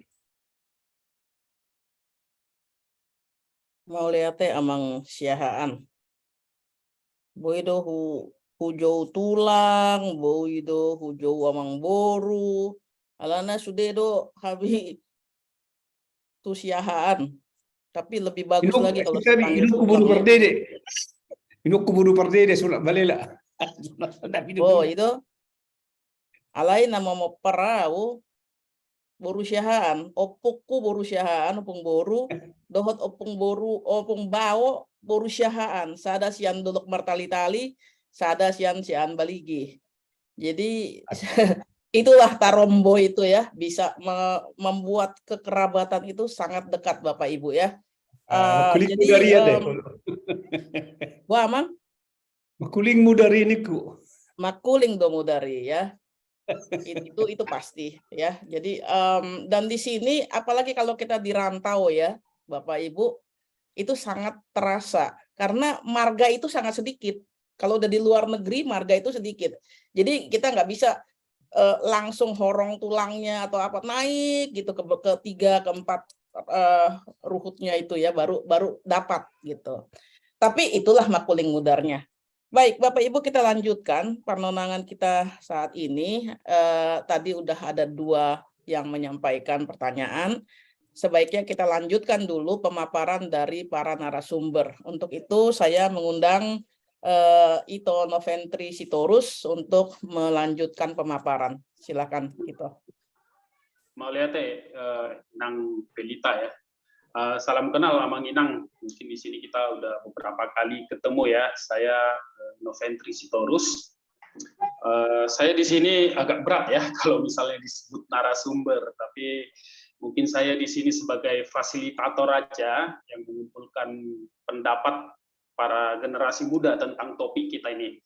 Tadi di awal Amang Junedi sama Bang Tulus sudah sampaikan begitu lengkap gimana tentang Tarombo, tentang adat budaya dan urgensinya di generasi muda. Nah, kalau saya ini lebih ke arah general tentang bagaimana persepsi dan literasi generasi muda sekarang tentang adat dan istiadat budaya Batak. Karena itu saya kumpulkan sedikit informasi lah ya teman-teman ya, Amang Inang ya di sini. Tadi saya amati tadi ya, Amang South Polta katanya kalau acara-acara Batak harus pakai bahasa Batak ini. Saya tadi langsung Google nih, ada nggak translate dari bahasa Indonesia ke bahasa Batak ya gitu ya. Ternyata yang adanya Jawa gitu. Kenapa? Karena saya juga masih merbatu-batu Amang untuk bahasa Batak, tapi saya mencoba untuk belajar Horas ya buat kita semua.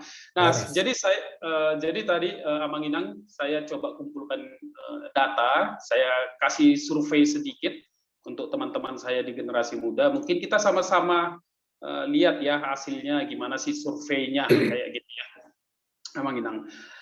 Surveinya itu singkat aja Amang Inang, saya coba share screen ya. Nah, udah kelihatan ya, Amang Inang ya? Udah kelihatan ya? Kelihatan. Oke, udah kelihatan. Jadi di sini surveinya itu lebih ke arah pertanyaan terbuka juga, lebih ke arah melihat gimana pendapat teman-teman ya.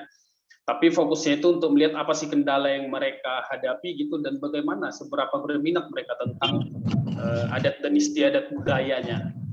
Nah, yang pertama saya bertanya tentang jenis kelaminnya. Jadi di sini hampir merata ya. Dari 41 teman saya itu ada 17 perempuan yang menjawab, ada 24 laki-laki. Nah, tahun kelahirannya itu mayoritas angkatan milenial dari angkatan 91 sampai 95, tapi saya kasih batasan angkatan 85 sampai 2005 yang mana di sini masih generasi muda gitu, masih milenial.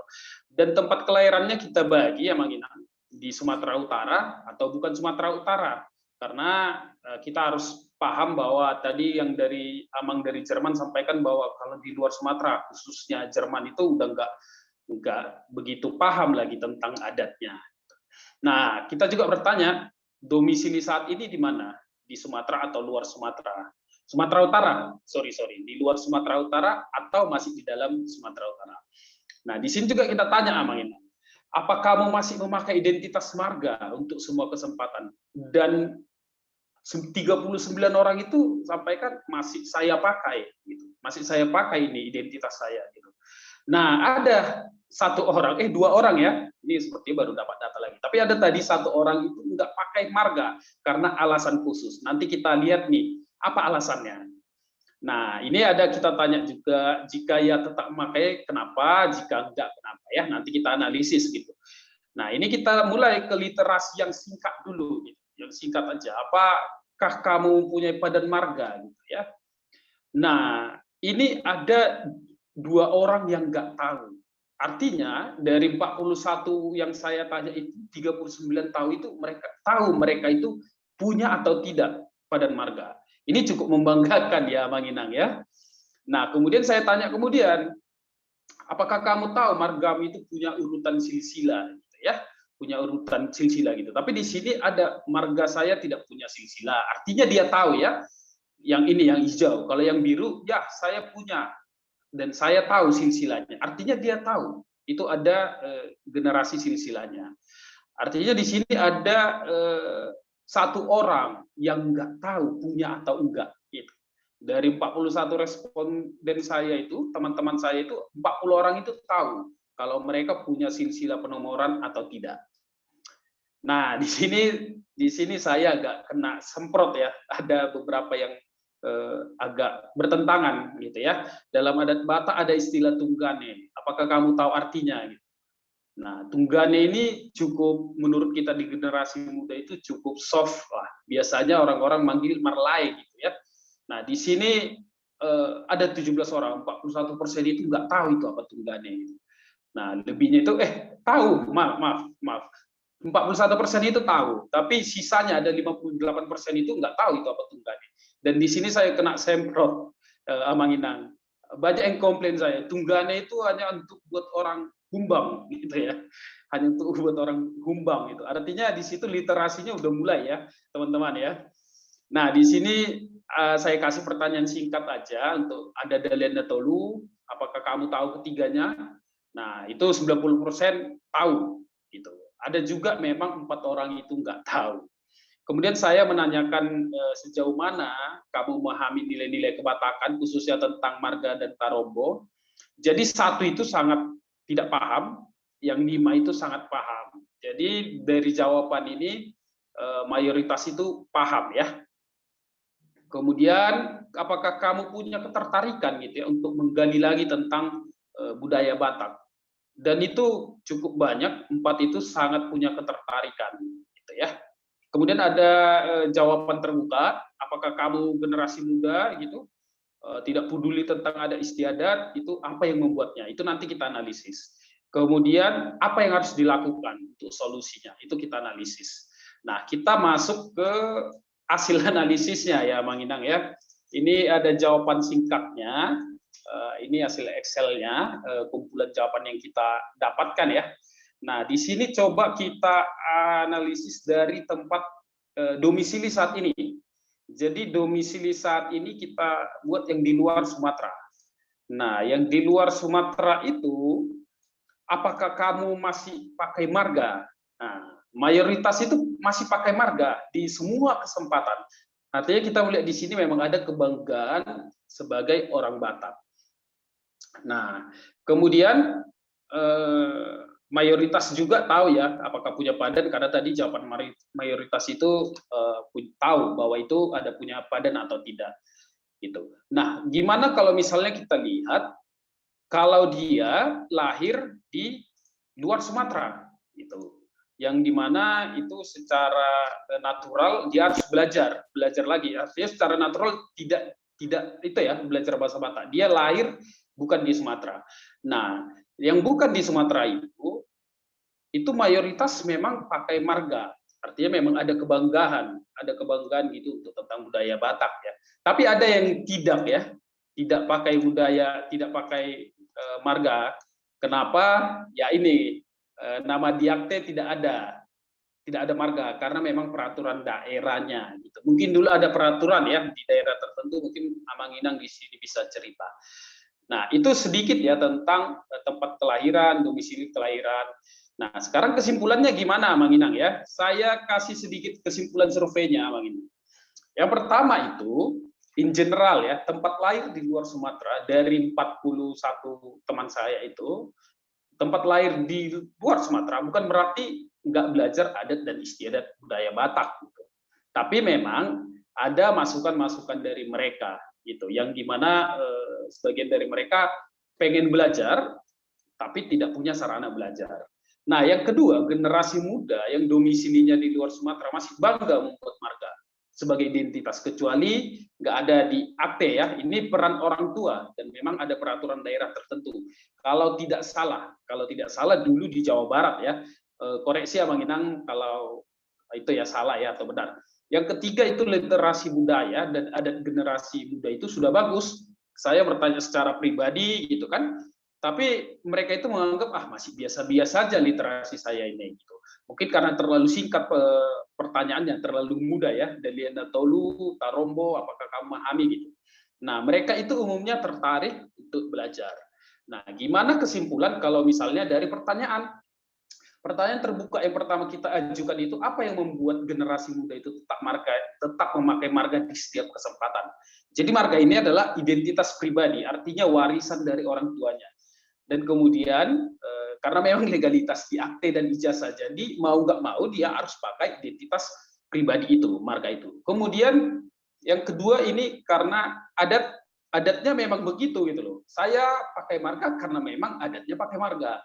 Jadi garis keturunan saya itu patrilineal dari ayah saya, dan itu saya turunkan. Karena itulah makanya mereka selalu pakai marga. Nah, yang ketiga ini ada kebanggaan pribadi.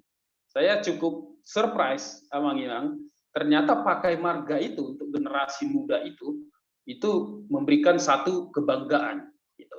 Nah, gimana kalau pertanyaan berikutnya? Apa yang membuat generasi muda nggak peduli tentang budaya dan adat istiadat? Ini jawaban terbuka, cuman saya ringkas ya, Bang Inang ya. Saya bagi menjadi 3. Yang pertama itu memang media pembelajarannya. Jadi media pembelajarannya itu kuno. Kuno dalam artian nggak up to date dengan kebutuhan anak muda sekarang. Mereka ada di mana, mereka nggak ada dapat informasi itu. Kemudian adat istiadat itu mereka nganggapnya itu udah terlalu sempit ya media pembelajarannya gitu. Kemudian mereka beranggapan bahwa budaya dan adat istiadat itu mengekang, tidak memberikan kebebasan. Dan mereka juga mendapatkan informasi yang terbatas. Kita misalkan yang terbatas itu kayak tadi dari Jerman gitu ya. Dari Jerman dia nggak dapat informasi yang banyak tentang budaya Batak. Sementara Bang Tulus tadi sampaikan, dari kecil itu dia sudah dikasih informasi tentang budaya Batak. Dan kemudian ini kurang fasilitasi. Jadi kita mau bertanya nih tentang adat istiadat, tapi kita nggak dapatkan sumber yang relevan. Dan kita nggak tahu itu di mana gitu ya. Kemudian ini kurang literasi dasar juga. Dan ini kurang literasi dasar maksudnya di sini dari keluarga itu, mereka nggak diajarkan tentang adat istiadat. Jadi rasa tertariknya itu kurang. Nah, kemudian penyampaian yang tidak menyenangkan. Jadi memang tantangan kita bersama ya di sini ya, Mang Inang, gimana kita menyampaikan adat istiadat itu dengan lebih fun, lebih menyenangkan, gitu ya. Kita harus berkaca ya gimana budaya-budaya Eropa atau budaya Asia Timur lalu khususnya, atau mungkin budaya Korea, budaya Jepang itu bisa masuk ke Indonesia ya, bahkan ke dunia gitu. Itu ada proses penanaman nilai gitu. Yang pertama kita lihat itu memang penyampaiannya itu menyenangkan. Nah, kemudian yang kedua itu terkait dengan materialistik. Jadi sebagian teman saya itu beranggapan bahwa biaya adat itu mahal, khususnya pernikahan. Jadi tiap pernikahan itu keluar biaya, tiap acara itu keluar biaya. Kemudian penyampaiannya kurang menyenangkan, udah tadi media pembelajaran, dan ribet. Ini banyak banget ini yang ngasih jawaban itu, budaya dan adat istiadat itu ribet gitu. Kemudian yang ketiga pengaruh modernisasi gitu. Sebagian dari kita atau teman-teman saya itu malu dengan logatnya. Kemudian tantangan globalisme yang mana menuntut kita untuk up to date keluar bukan ke dalam. Tapi ini tadi sudah disampaikan oleh Amang Pendeta ya, Amang Junedi, bahwa sifat individualisme itu memang mulai tertanam ya saat ini di orang-orang itu, mulai tertutup, mulai fokus sama dirinya gitu. Dan itu juga bisa kita lihat, Amang Inang ya, dari mana gitu, dari fenomena-fenomena. Jadi kalau misalnya dulu orang-orang tua sangat ini ya, dalam tanda kutip sangat menyarankan anaknya untuk kalau misalnya begitu merantau atau untuk menikah lah gitu, untuk menikah. Nah sekarang ada fenomena baru bahwa tidak menikah itu tidak apa-apa gitu, karena saya bisa hidup dengan saya sendiri gitu. Kemudian ada juga yang beranggapan bahwa adat istiadat itu mulai enggak relevan. Nah, yang terakhir nih Amang Inang. Terus apa yang perlu kita lakukan supaya generasi muda ini lebih mencintai budaya Batak? Ini jawaban dari teman-teman saya yang 41 orang, saya bagi menjadi 3. Hendaknya yang pertama, hendaknya kita itu suportif untuk orang-orang yang mau belajar. Suportif itu gimana? Yang pertama, dibiasakan sejak dini. Jadi dia nggak terkejut dan dia mulai mencintai. Artinya hal pertama yang dilihat dia itu adalah budaya Batak itu sendiri. Dan kemudian suportif ini juga nggak dijauhi kalau salah. Karena ada juga anggapan bahwa kalau dia salah, misalnya salah logat atau salah bahasa gitu, salah mengucapkan, itu jadi bahan olok-olokan gitu. Sementara itu bukan salah dia kalau dia terlahir di tempat yang kurang literasi dan pendidikan budaya Bataknya. Jadi kalau udah salah, jangan malah diejek gitu, tapi diajak lagi gitu ya. Kemudian ini lebih inklusif gitu. Jadi belajar budaya Batak itu membuat kita lebih inklusif ke orang-orang tidak paham budaya Batak gitu. Jadi mereka pengen belajar, jangan kalau salah jangan diituin ya, diolok lah, diolok-olok gitu. Jadi membuat dia jera gitu. Karena ini dari jawaban teman-teman saya ya. Kemudian mulai nih perhatikan bahwa kelompok komunitas marga itu mulai beranggapan bahwa sebagai media belajar. Nah, yang terjadi sekarang banyak komunitas marga lebih ke arah komunitas arisan. Nah, jadi mulai melihat komunitas marga itu sebagai tempat penanaman nilai adat dan istiadat budaya Batak, khususnya untuk orang-orang yang mau belajar ya. Kemudian yang ketiga, budaya Batak itu harusnya lebih informatif, Amang Inang. Jadi harus lebih mudah diakses gitu dan lebih fleksibel. Jadi artinya fokus memang bisa fleksibel, tapi fokus pada esensi. Ini paling penting ya, fokus pada esensi. Jadi banyak generasi muda sekarang memahami budaya itu pada hal-hal yang ritual, bukan fokus pada esensinya.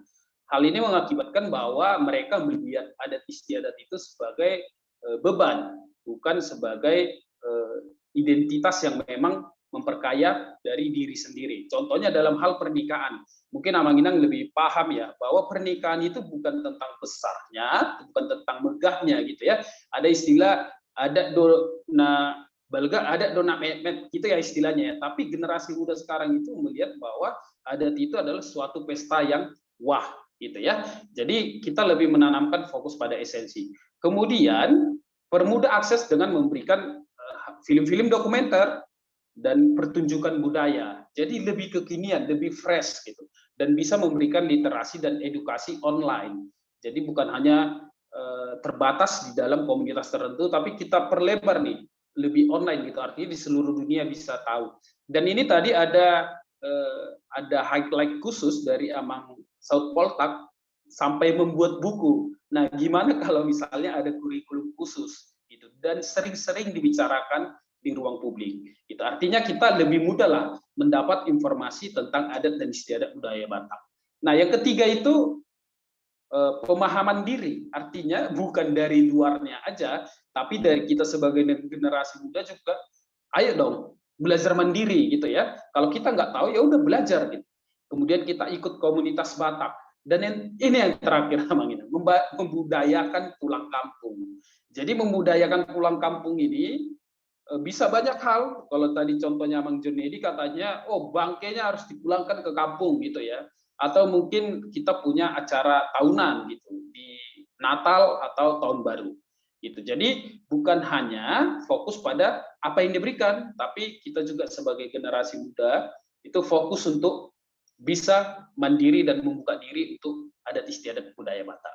Kira-kira seperti itu Amang Inang kesimpulan yang saya buat. Ini masih survei singkat, tapi saya pikir ini bisa membuka pandangan kita bahwa apa yang generasi muda alami sekarang ini, seperti inilah rangkaiannya. Terima kasih Amang Inang. Terima kasih Ito Noventri, bagus sekali pemaparannya dan memang baik ya. Salah satunya itu memang budayanya harus pulang kampung. Karena kalau dengan pulang kampung itu suka tidak suka kita langsung berada di lingkungannya. Bahkan bisa melihat adatnya sendiri, bisa melihat perhelatannya, bisa berbahasanya gitu ya. Tapi kadang-kadang itu juga dengan biaya yang besar. Dan saya setuju adat yang besar sama aja dengan adat yang kecil. Yang penting adalah unsur-unsurnya terpenuhi. Nah, itu yang harus kita teruskan kepada generasi yang lebih muda. Dan Bapak Ibu, selanjutnya kita akan memanggil narasumber keempat, Bapak Harisan Boni Nainggolan, supaya lengkap kita pemaparan dulu. Nanti setelah ini baru kita adakan diskusi lagi. Untuk Ito Harisan, silakan, saya persilakan. Makasih Inang Pelita. Izin bisa share screen ya saya ya. Nah. Iya, bisa. Oke, tapi belum bisa nih. Belum dapat Dua dia ya? host. Udah bisa sekarang lah, silakan. Oke, terima kasih Amang. Ya. Oke, udah masuk Amang ya? Iya, sudah. Iya, jadi izin saya sebenarnya materi ini karena kemarin komunikasi dan Amang Boru Prof. Bostang untuk nanti ini lebih banyak kepada generasi muda, ya kan? Lebih banyak kepada generasi muda. Jadi saya lebih kepada seperti tema itu arti penting, ya, arti penting marga, tarombo, partuturon dan sistem kekerabatan bagi generasi muda Batak masa kini, ya. Jadi kalau kita berbicara arti penting, pasti harus tahu dulu, ya kan?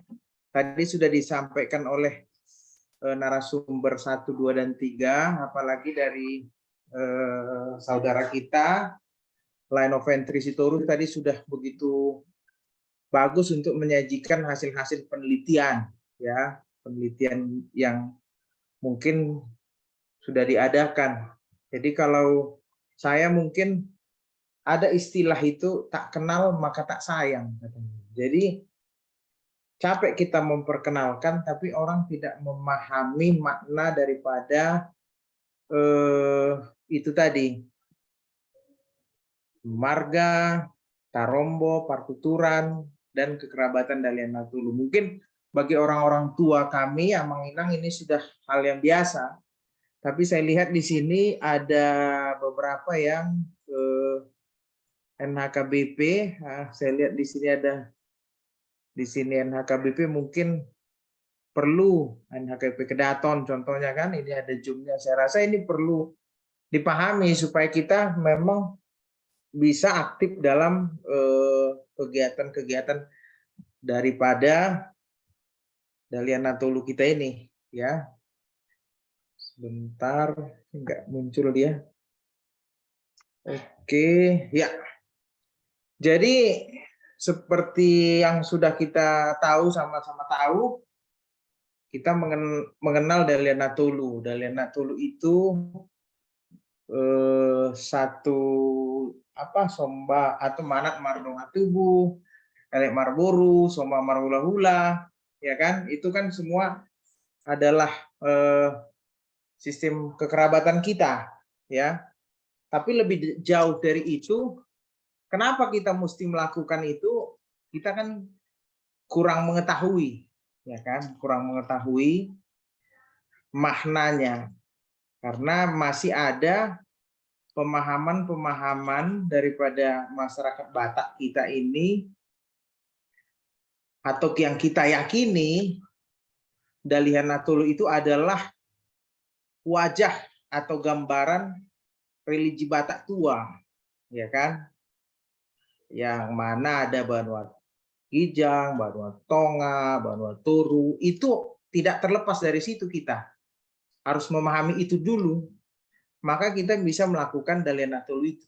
Kalau tidak sampai kepada tahap pemahaman religi Batak itu, kita akan sulit untuk melaksanakan Dalian Natulu itu dalam kehidupan kita sehari-hari. Mungkin tidak pada kesempatan ini saya sampaikan, tapi intinya kenapa kita melakukan semua upacara-upacara Dalian Natulu yang dilakukan oleh Dalian Natulu, karena masih kita yakini ada wujud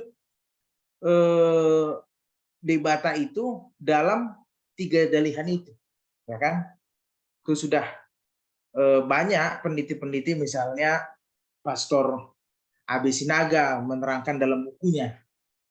Ya, oke. Jadi ketiga elemen pembentuk dalihan Natulu itu didasari oleh sistem kekerabatan kita yang patrilineal.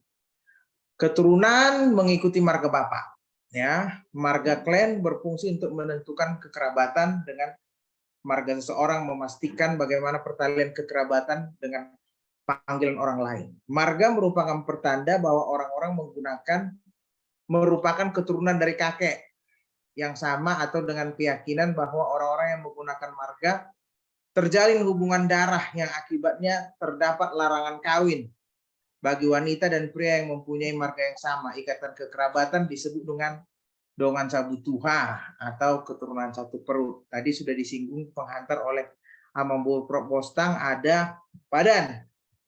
Kemudian ada juga ruhuk-ruhuk nih perdongan Saripeon, ya kan? Contoh bagi orang Batak, ada misalnya tidak bisa kita mengambil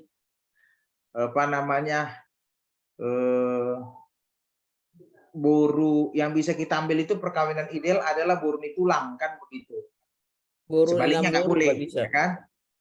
Nah, kemudian garis keturunan seseorang dalam masyarakat Batak Toba dapat dilihat dari Tarombo. Istilah keturunan atau sebuah keluarga komunitas di mana penulisan silsilah tersebut dilakukan dengan membuat garis keturunan secara patrilineal. Masyarakat Batak selalu melestarikan Tarombo karena Tarombo sangat bermakna. Tarombo merupakan produk budaya yang merupakan identitas bagi seseorang atau komunitas. Dengan melestarikan Tarombo, seseorang akan mengetahui siapa leluhurnya, siapa keluarga besar, dan dari mana seseorang, keluarga, dan marganya berasal. Ada perkataan orang tua, perlu do Tarombo, alai unang patarombo. Ya, mungkin ini akan saya hantar di sini, tidak hanya yang positif-positifnya dalam perbincangan kita hari ini, tapi yang negatifnya juga harus kita sampaikan dalam ruang kita ini. Karena persoalan Tarombo ini, saya ini ada melakukan penelitian juga tentang segregasi sosial masyarakat Batak Toba di Kota Medan. Salah satu penyebab segregasi itu adalah Tarombo.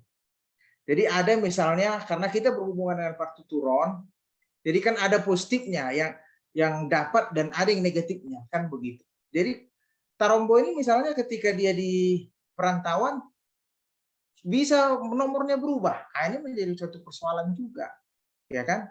Kalau dia di kampung, dia sebagai abang. Nah, kenapa dia berubah setelah di perkotaan menjadi amang tua? Nah, ini sedikit saya masukkan sedikit aspek-aspek sosiologisnya. Ada terjadi konflik juga sehingga menyebabkan generasi muda malas. Ini juga pengaruh ini, malas untuk aktif dalam kegiatan-kegiatan adat. Ya kan? Sehingga yang sudah luas kekerabatan itu jadi ulusnya diribah atau diperkecil. Nah, ini satu hal, kondisi-kondisi yang bisa kita lihat lah.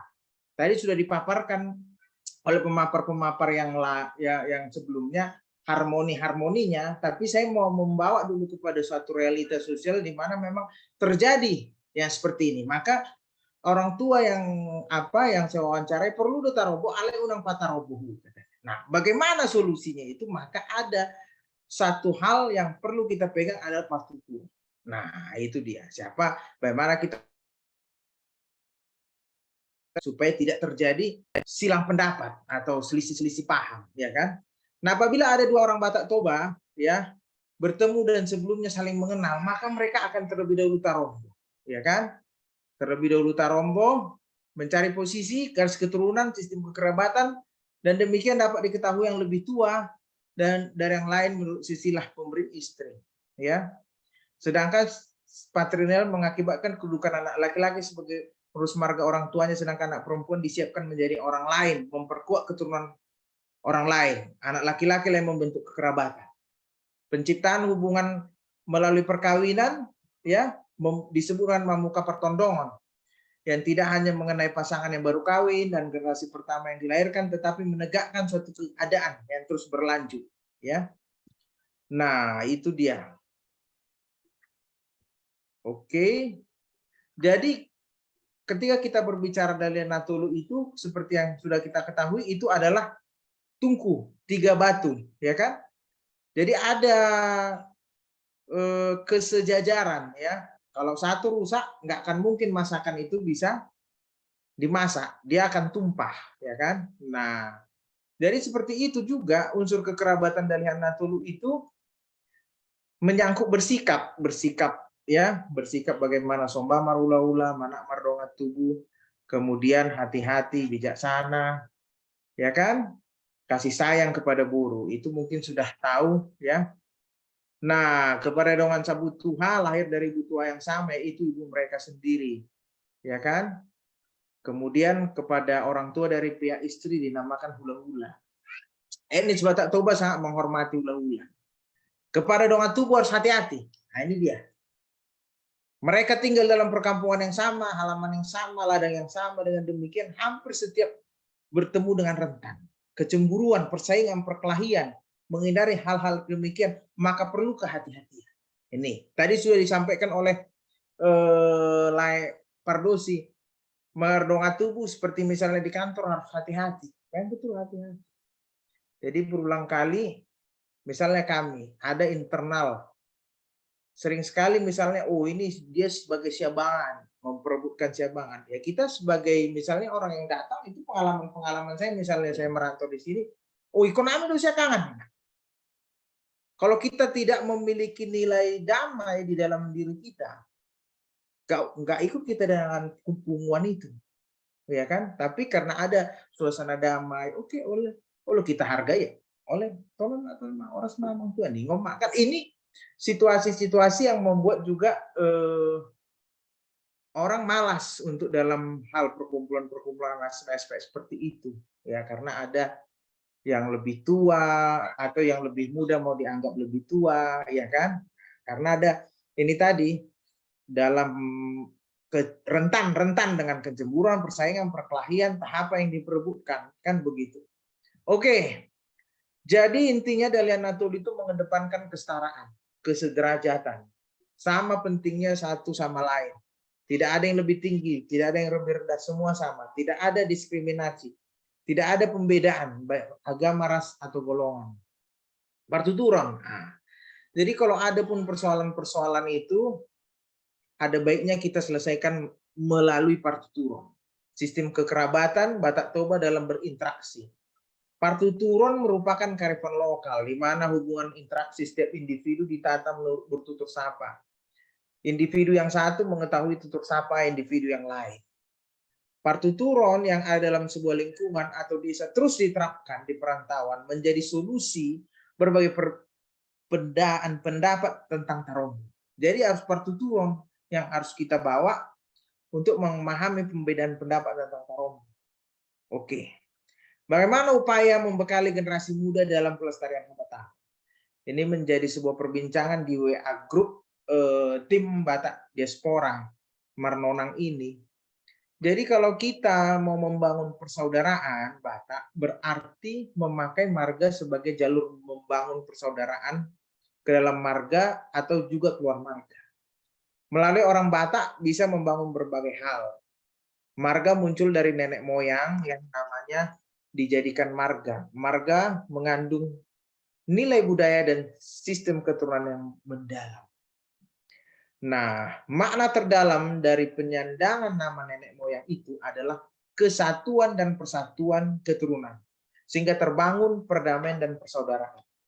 Para etnis Batak ada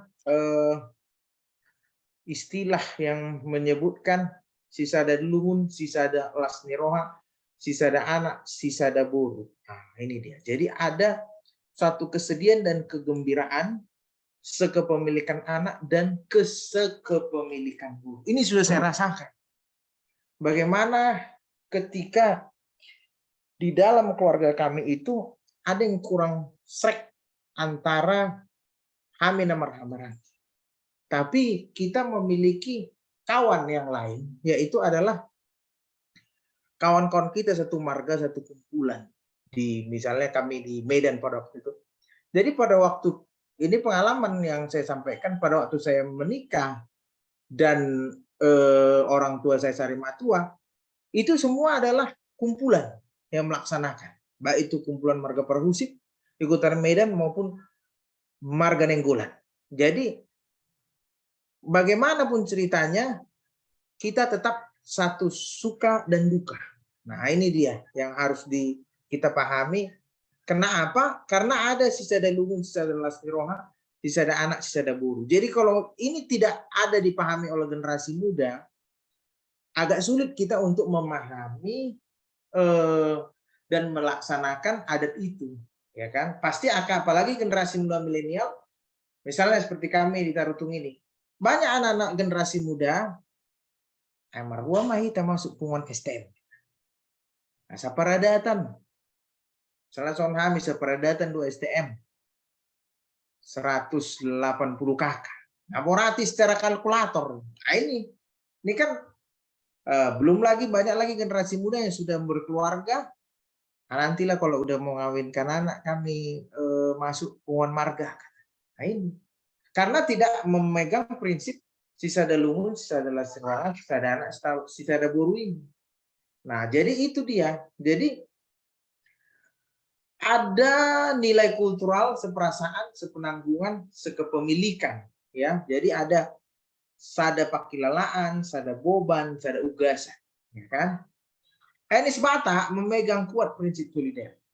Terlihat pada falsafah Sisada Lasniroha, sukacita duka cita, masih tuguan saling menuntun, menopang, ya kan? Falsafah tersebut intinya adalah membantu satu sama lain, walaupun beda-beda nilainya ini, nilai daripada Mas Toguan dan Mas Yurupan ini nanti. Nah, Mas Toguan dan Mas Yurupan dapat dilihat pada pelaksanaan upacara adat. Kontribusi moral yang diberikan berupa panuturi, nasihat, biasanya dilakukan unsur hula-hula dan dongan sahuta. Panuturi dilakukan oleh hula-hula, dongan sahuta di setiap berbagai upacara adat. Prinsipnya pelaksanaan margugu dan manupahi memiliki perbedaan, ya, dalam memberikan materi uang. Margugu dilakukan setelah upacara adat selesai, di mana setelah keluarga melakukan perhitungan total biaya upacara adat. Nah, barulah anak laki tertua mempertanyakan kepada adik-adiknya dan laki-laki atau kerabat saupu tentang kontribusi yang mampu mereka berikan. Sedangkan manupahi dilakukan unsur boru, donga tubuh, sahuta ale-ale pada saat acara adat berlangsung. Dengan demikian nilai uang dalam margugu besar daripada manupahi. Nah, jadi kuncinya adalah Dalian Natoli itu berkaitan dengan 5 bentuk kehidupan sosial, yaitu kehidupan dalam marga, kehidupan dalam lingkungan, kehidupan dalam masyarakat, dan kehidupan dengan orang di luar suku atau sileban. Kelima bentuk hubungan sosial tersebut diatur dalam teknis pelaksanaan aturan adat atau ruhut. Ruhut ini adat, nasihat hukum, perilaku perjanjian, pangalahopadan. Kelima bentuk kehidupan sosial tersebut dapat dilembagakan oleh pengurus organisasi sosial sehingga dibuat berbagai bentuk pembinaan dan pemeliharaan integritas.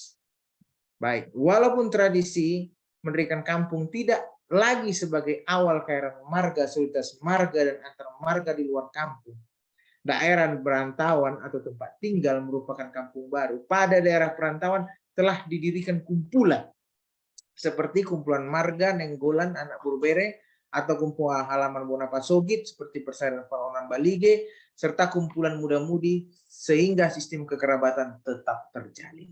Nah, ini masih saya ingat dulu mula-mula di Medan itu adalah tidak ada kumpulan Parhusik. Nah, Toga Parhusik tidak ada. Jadi Bapak kami almarhum dan beberapa marga Parhusik pada waktu itu yang notabene-nya berasal dari Samosir, ya walaupun satu opu, ya kita buat kumpulan Parhusik katanya. Dibuat juga di tempat kami juga di daerah Kampung Lalang. Nah ini juga sehingga setelah banyak mengelompok kemudian menjadi satu lokasi kota. Nah itu dia tadi saya katakan, inilah dia tradisi mendirikan, termasuk ini tradisi mendirikan kampung. Nah ada juga perbincangan kami dengan Amang Dr. Robinson Raja Gugu. kebetulan teman sahabat kami itu seperti misalnya di kota-kota besar lebih banyak interaksi orang Batak dengan orang Batak, walaupun di kota itu sudah banyak orang. Karena apa? Karena setiap hari misalnya dia di gereja, hari Selasa ada sermon, hari Rabu pertanyaan lingkungan, pertanyaan WEK, hari Jumat Koramah, hari Minggu arisan marga. Setiap hari penuh hanya dengan komunikasi dan orang Batak. Nah, jadi kalau kita memperbincangkan bagaimana cara supaya anak-anak muda aktif dalam kegiatan-kegiatan Batak, bagaimana upayanya? Upayanya adalah membentuk kumpulan, ya kan? Misal beberapa waktu ini 4 bulan belakangan ini sudah ada, saya lihat satu hal yang booming, nggak tahu mungkin apakah itu suatu upaya supaya mendapatkan rupiah-rupiah dari TikTok, tapi saya lihat sudah ada 3 atau 4 komunitas Batak di TikTok yang selalu beraktivitas untuk melakukan pelestarian budaya. Misalnya ada Marga Siboro itu, selalu dia membuat pantun-pantun, upas-upasa atau pembahasan-pembahasan tentang Ruru, Paradaton. Bisa sampai malam itu, kalau kita saksikan sampai jam 12 atau setengah 1 malam, dan yang menonton sampai ratusan. Nah, ini kan satu upaya yang menarik untuk mendekati anak muda, ya kan? Dan dulu mungkin tidak pernah terpikir oleh kita. Contohnya, kalau sudah dipahami anak muda seperti itu, saya jamin pasti anak muda ke depan aktif, ya kan? Nah, jadi itu ada organisasi-organisasi sosial itu, Punguan itu harus memanfaatkan. Kita kan sudah punya Punguan yang lembaga yang kuat, misalnya Punguan Toga ini se-Indonesia. Harusnya pendekatannya adalah budaya, ya kan? Penyakitnya misalnya Punguan Toga Nenggolan misalnya. Ada seksi adat, tapi seksi adat ini kerjanya hanya di Wisma. Mohon maaf lah bagi kita.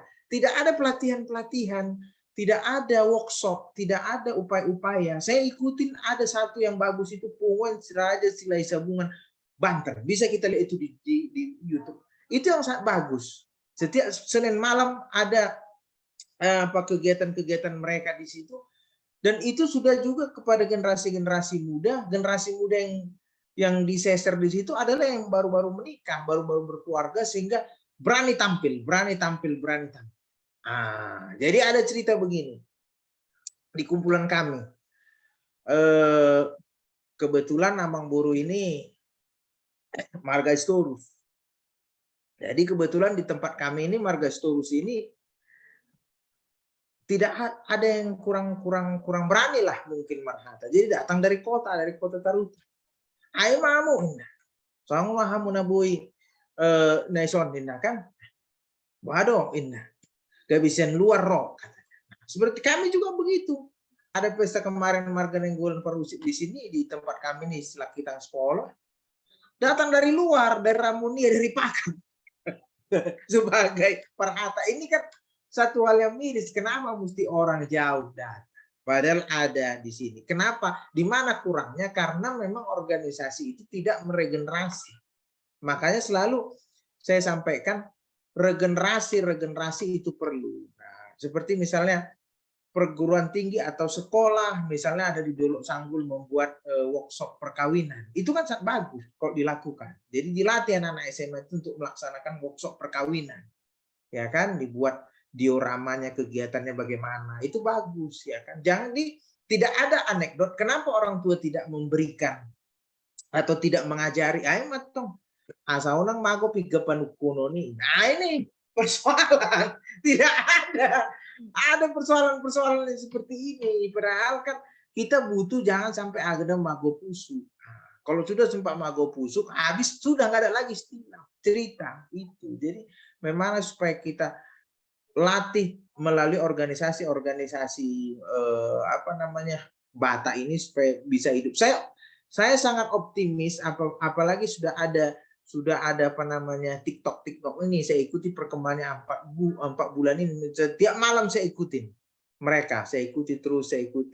Oh sudah banyak ternyata. Hanya tinggal mengemas bagaimana muatan-muatannya itu supaya bisa lebih tertuju, lebih terfokus dia. Seperti misalnya kita diaspora ada pembahasan topik mengenai ini, kan.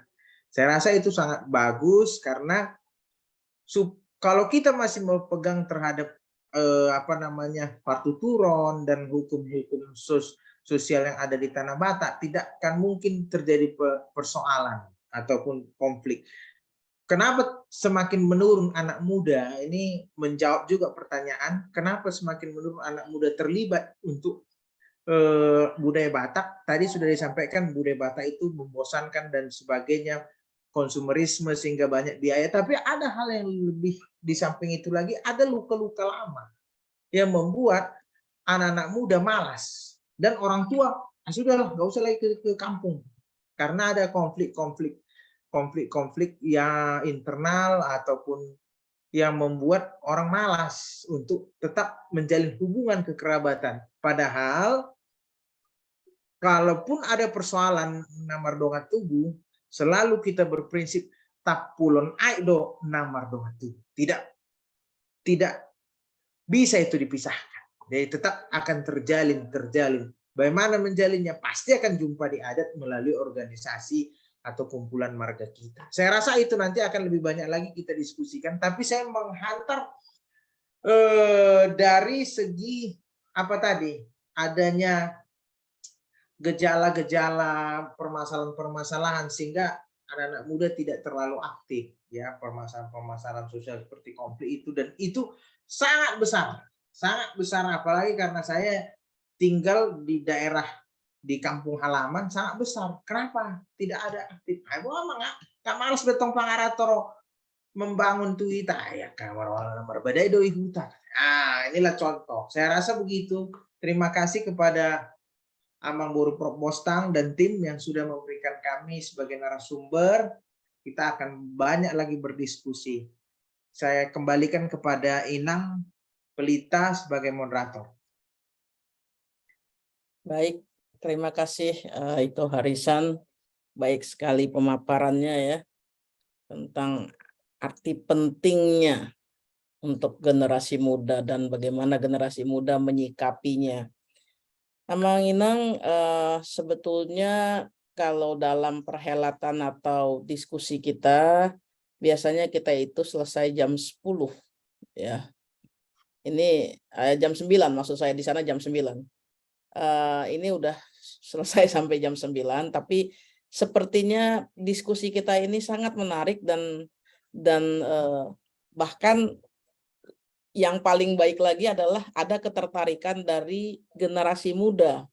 Sehingga pada kesempatan ini saya mohon izin agar masih boleh kita perpanjang ya Amang Inang ya diskusinya, waktunya saya mohon diperpanjang. Karena ada beberapa dari anak muda yang ingin bertanya. Sekarang kita akan buka forum diskusinya. Di sini ada 4 dari mereka yang akan bertanya dan juga dalam chattingan ada pertanyaan. Ya. Oke, kalau gitu saya mau persilahkan dulu ini siapa ini? Ito Amos Siahaan. Lalu nanti selanjutnya adalah Danida Panjaitan. Silakan.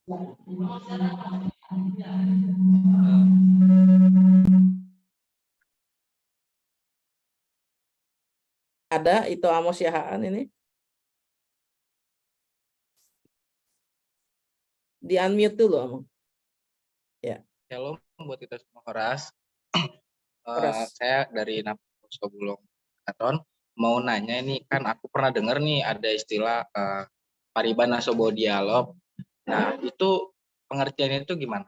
Mau tahu dong pengertian dari Paribana Sobo Dialog. Itu saja? Ya segitu saja. Mungkin ada tambahan lagi dari teman Naposo Bulong kami. Baik ini. Ini dengan siapa? Shalom Amang Inang, abang kakak sekalian. Boleh tahu Amos Siahaan. Aku mau nanya tentang ini sih Amang Inang. Kan misalnya ada perempuan, Dia mamanya satu padan sama mamaku. Nah, setauku di dalam adat itu tidak boleh diambil kan, Amang Inang. Itu kami itu aja itu. Tapi yang saya tahu di Jakarta hal-hal seperti itu sudah mulai dibolehkan. Jadi saya mau nanya pandangan kita terhadap aturan adat harus bagaimana ya, Amang Inang? Apakah kita melonggar saja? Apakah kita harus ketat? Itu sih Amang Inang yang ingin aku tanyakan. Terima kasih. Terima kasih. Ada lagi Shalom Amang Inang. Iya. Saya Nidianta Sari Panjaitan. Saya mau tanya Amang Inang, kalau asal usul dari Pariban Kandung itu bagaimana Amang Inang? Karena mungkin kalau dari dalam biologi itu hitungannya masih sedara sama opung. Jadi banyak di biologi itu dibilang kalau sedara itu kemungkinan anaknya bakal cacat seperti kayak gitu, Amang Inang. Tapi kalau dalam adat itu bagaimana Amang Inang untuk asal usul dari Pariban Kandung itu sendiri? Oke. Satu lagi ada dari siapa ini? Ibu Sari Sinaga? Iya, perkenalkan saya Sari Sinaga dari Naposubun KBP Kedaton.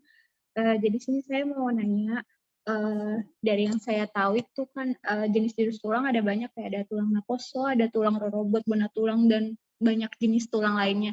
Sebenarnya perbedaannya antara jenis-jenis tulang ini sebenarnya apa, dan kalau di adat pernikahan itu peran mereka ini bagaimana dalam pernikahan Batak? Sekian, kamu nanya. Ada satu lagi teman saya yang mau nanya. Boleh. Shalom Amang Inang. Shalom. Izin memperkenalkan diri, saya Johannes Kevin Simanjuntak. Kebetulan saya dari Kota Tebing Tinggi, Sumatera Utara, sekarang menjadi Naposo Bulung HKBP Kedaton. Saya ingin nanya gini Amang Inang. Tadi agak disinggung sedikit ya masalah memudayakan bahasa Batak gitu di tengah-tengah generasi muda sekarang. Tapi di zaman yang telah berkembang ini, orang tua kita bahkan kerabat-kerabat kita lebih mendukung anak-anaknya membudayakan bahasa luar, contohnya bahasa Inggris yang sekarang mereka tuh bergiat-giat banget untuk gimana anaknya itu bisa paham bahasa Inggris daripada bahasa dan yang moyang kita sini bahasa Batak. Jadi yang ingin saya tanyakan, apa pendapat Amang Inang tentang maraknya orang yang menghilangkan bahasa Batak dan menghilangkan bahasa Batak dan lebih mengutamakan bahasa asing seperti bahasa Inggris dan lain-lain, dan bagaimana cara kami anak para generasi muda ini tetap bisa mempertahankan bahasa Batak di tengah banyaknya orang ingin mengenal lebih lagi tentang bahasa asing. Gitu Amang Inang. Sekian, terima kasih Amang Inang. Terima kasih. Saya rasa cukup ya dari Naposo, dan ini satu lagi saya ada baca dari chattingan. Ini dari siapa ini? Ibu Angel apa siapa ini? Maaf, bolehkah bertanya di sini? Aku mau tanya, sebenarnya bagaimana ya kalau kita dari tubuh perempuan yang menikah dengan laki-laki di luar Batak sehingga tidak punya marga, tapi rindu akan mengerti adat Batak dan ikut punguan Batak karena kami pun mempunyai darah Batak yang mengalir. Sedangkan bapak pun tidak diberi marga. Lalu menikah pun bukan dengan orang Batak. Lalu bagaimana agar Tarombo bisa tetap mengalir sehingga bisa diakui dan tidak mati obor di anak-anak kami generasi penerusnya? Mungkinkah ada cara lain atau istilah di Batak agar seperti kasus ini bisa tetap eksis di adat atau punguan, sehingga menciptakan regenerasi yang tetap paham adat Batak?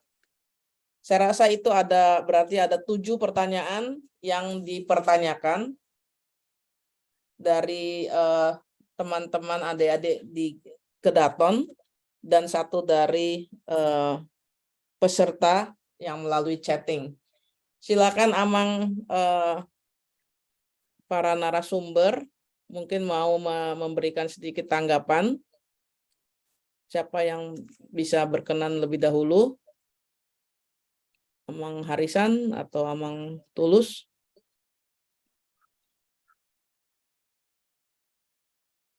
Moga dicatat Oke, pertanyaan. terima kasih Inang. Saya menjawab ya Inang ya. Inang Pelita. Iya, siap.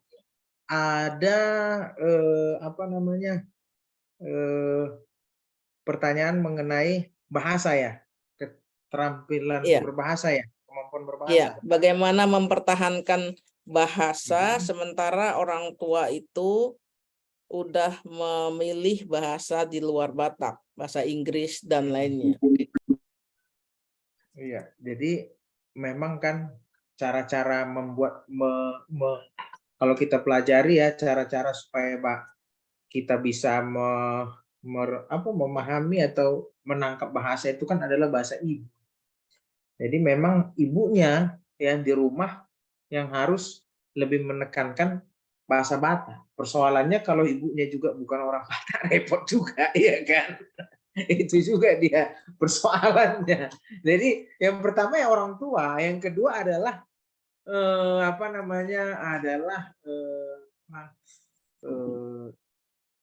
lembaga. Saya sangat berharap sih gereja-gereja Batak, ya, gereja-gereja Batak. Jadi tahun 2012, nah ini saya sedikit berbagi. Kebetulan saya pada waktu itu adalah bekerja di Lembaga Alkitab Indonesia dan kami field test ya, uji coba ada beberapa kitab bahasa Toba. Jadi saya penelitian lah pada waktu itu di Siantar, di Toba, kemudian di Tarutung, kemudian di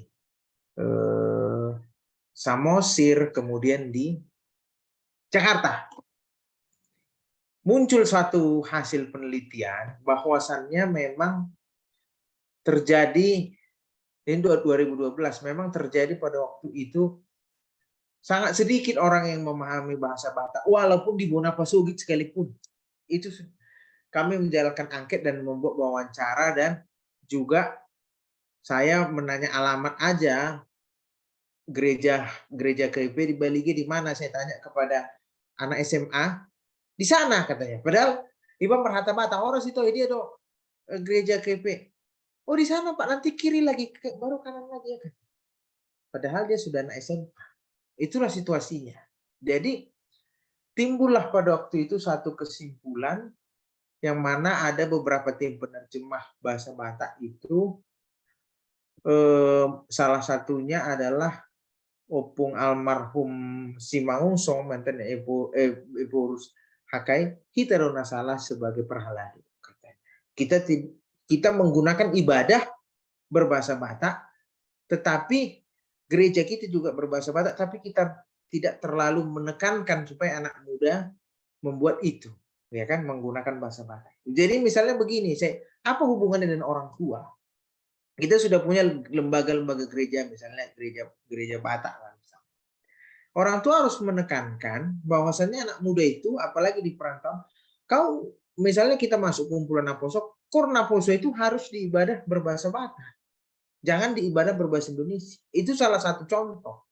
Misalnya, jangan dulu kita di luar negeri ya, kita diaspora yang di dalam negeri aja misalnya, ada kumpulan muda-mudi tapi core-nya itu tidak di ibadah berbahasa Batak. Jadi waktu kami di Medan, kebetulan saya pengurus Naposo Bulung pada waktu itu, selalu saya tekankan kita core aja di kebaktian berbahasa Batak. Ya kan? Sehingga itu sangat maksimal dan banyak anak-anak muda, anggota kumpulan core itu 50-60 orang, karena kita ibadah di hari Minggu jam 10, Minggu Godang, Minggu Umum, itu efektif penggunaan bahasa Batak itu. Jadi kalau saya rasanya yang paling besar bisa kita dapat bahasa Batak itu adalah melalui institusi gereja. Itu yang paling maksimal saya rasa. Karena kalau anak-anak muda ikut acara adat nggak masuk di akalnya itu. ya kan? Tapi melalui gereja, ada lembaga gereja, ya, kemudian ada organisasi, ya kan? Organisasi misal kami dulu ada Naposo Muda-Mudi Parusit Kota Medan. Jadi melalui yang seperti itu bisa kita masuk. Kalau nggak ada itu ya sulit juga. Mesti ada komunitas-komunitas, misalnya kita komunitas Batak diaspora, misalnya kita buat misalnya penggunaan bahasa Batak sehari-hari dalam paling tidak misalnya 1 minggu 1 hari kita ambil bagaimana kita bisa berbahasa Batak dengan anggota komunitas kita. Saya rasa itu karena memang sulit kalau kita tidak mempraktekkan bahasa ini, apalagi orang tua. Tapi kalau ada keterlibatan gereja ataupun organisasi kumpulan untuk melakukan itu berhasil. Ini sekarang kami mau uji coba ini. Kami mau mengadakan pengabdian kepada masyarakat melalui turi-turian. Khusus di kawasan Danau Toba. Ini mau kami buat pengabdian, walaupun pengabdian mandiri. Ya paling tidak bagaimana selama ini kami datang ke desa-desa, misalnya ke kampung-kampung untuk anak-anak, memberikan motivasi saja kepada anak-anak. Jadi kami sekarang bagaimana kita buat dulu, lain dulu kita buat. Jangan kita hanya membagikan buku, jangan kita hanya memberikan motivasi atau membagikan pulpen.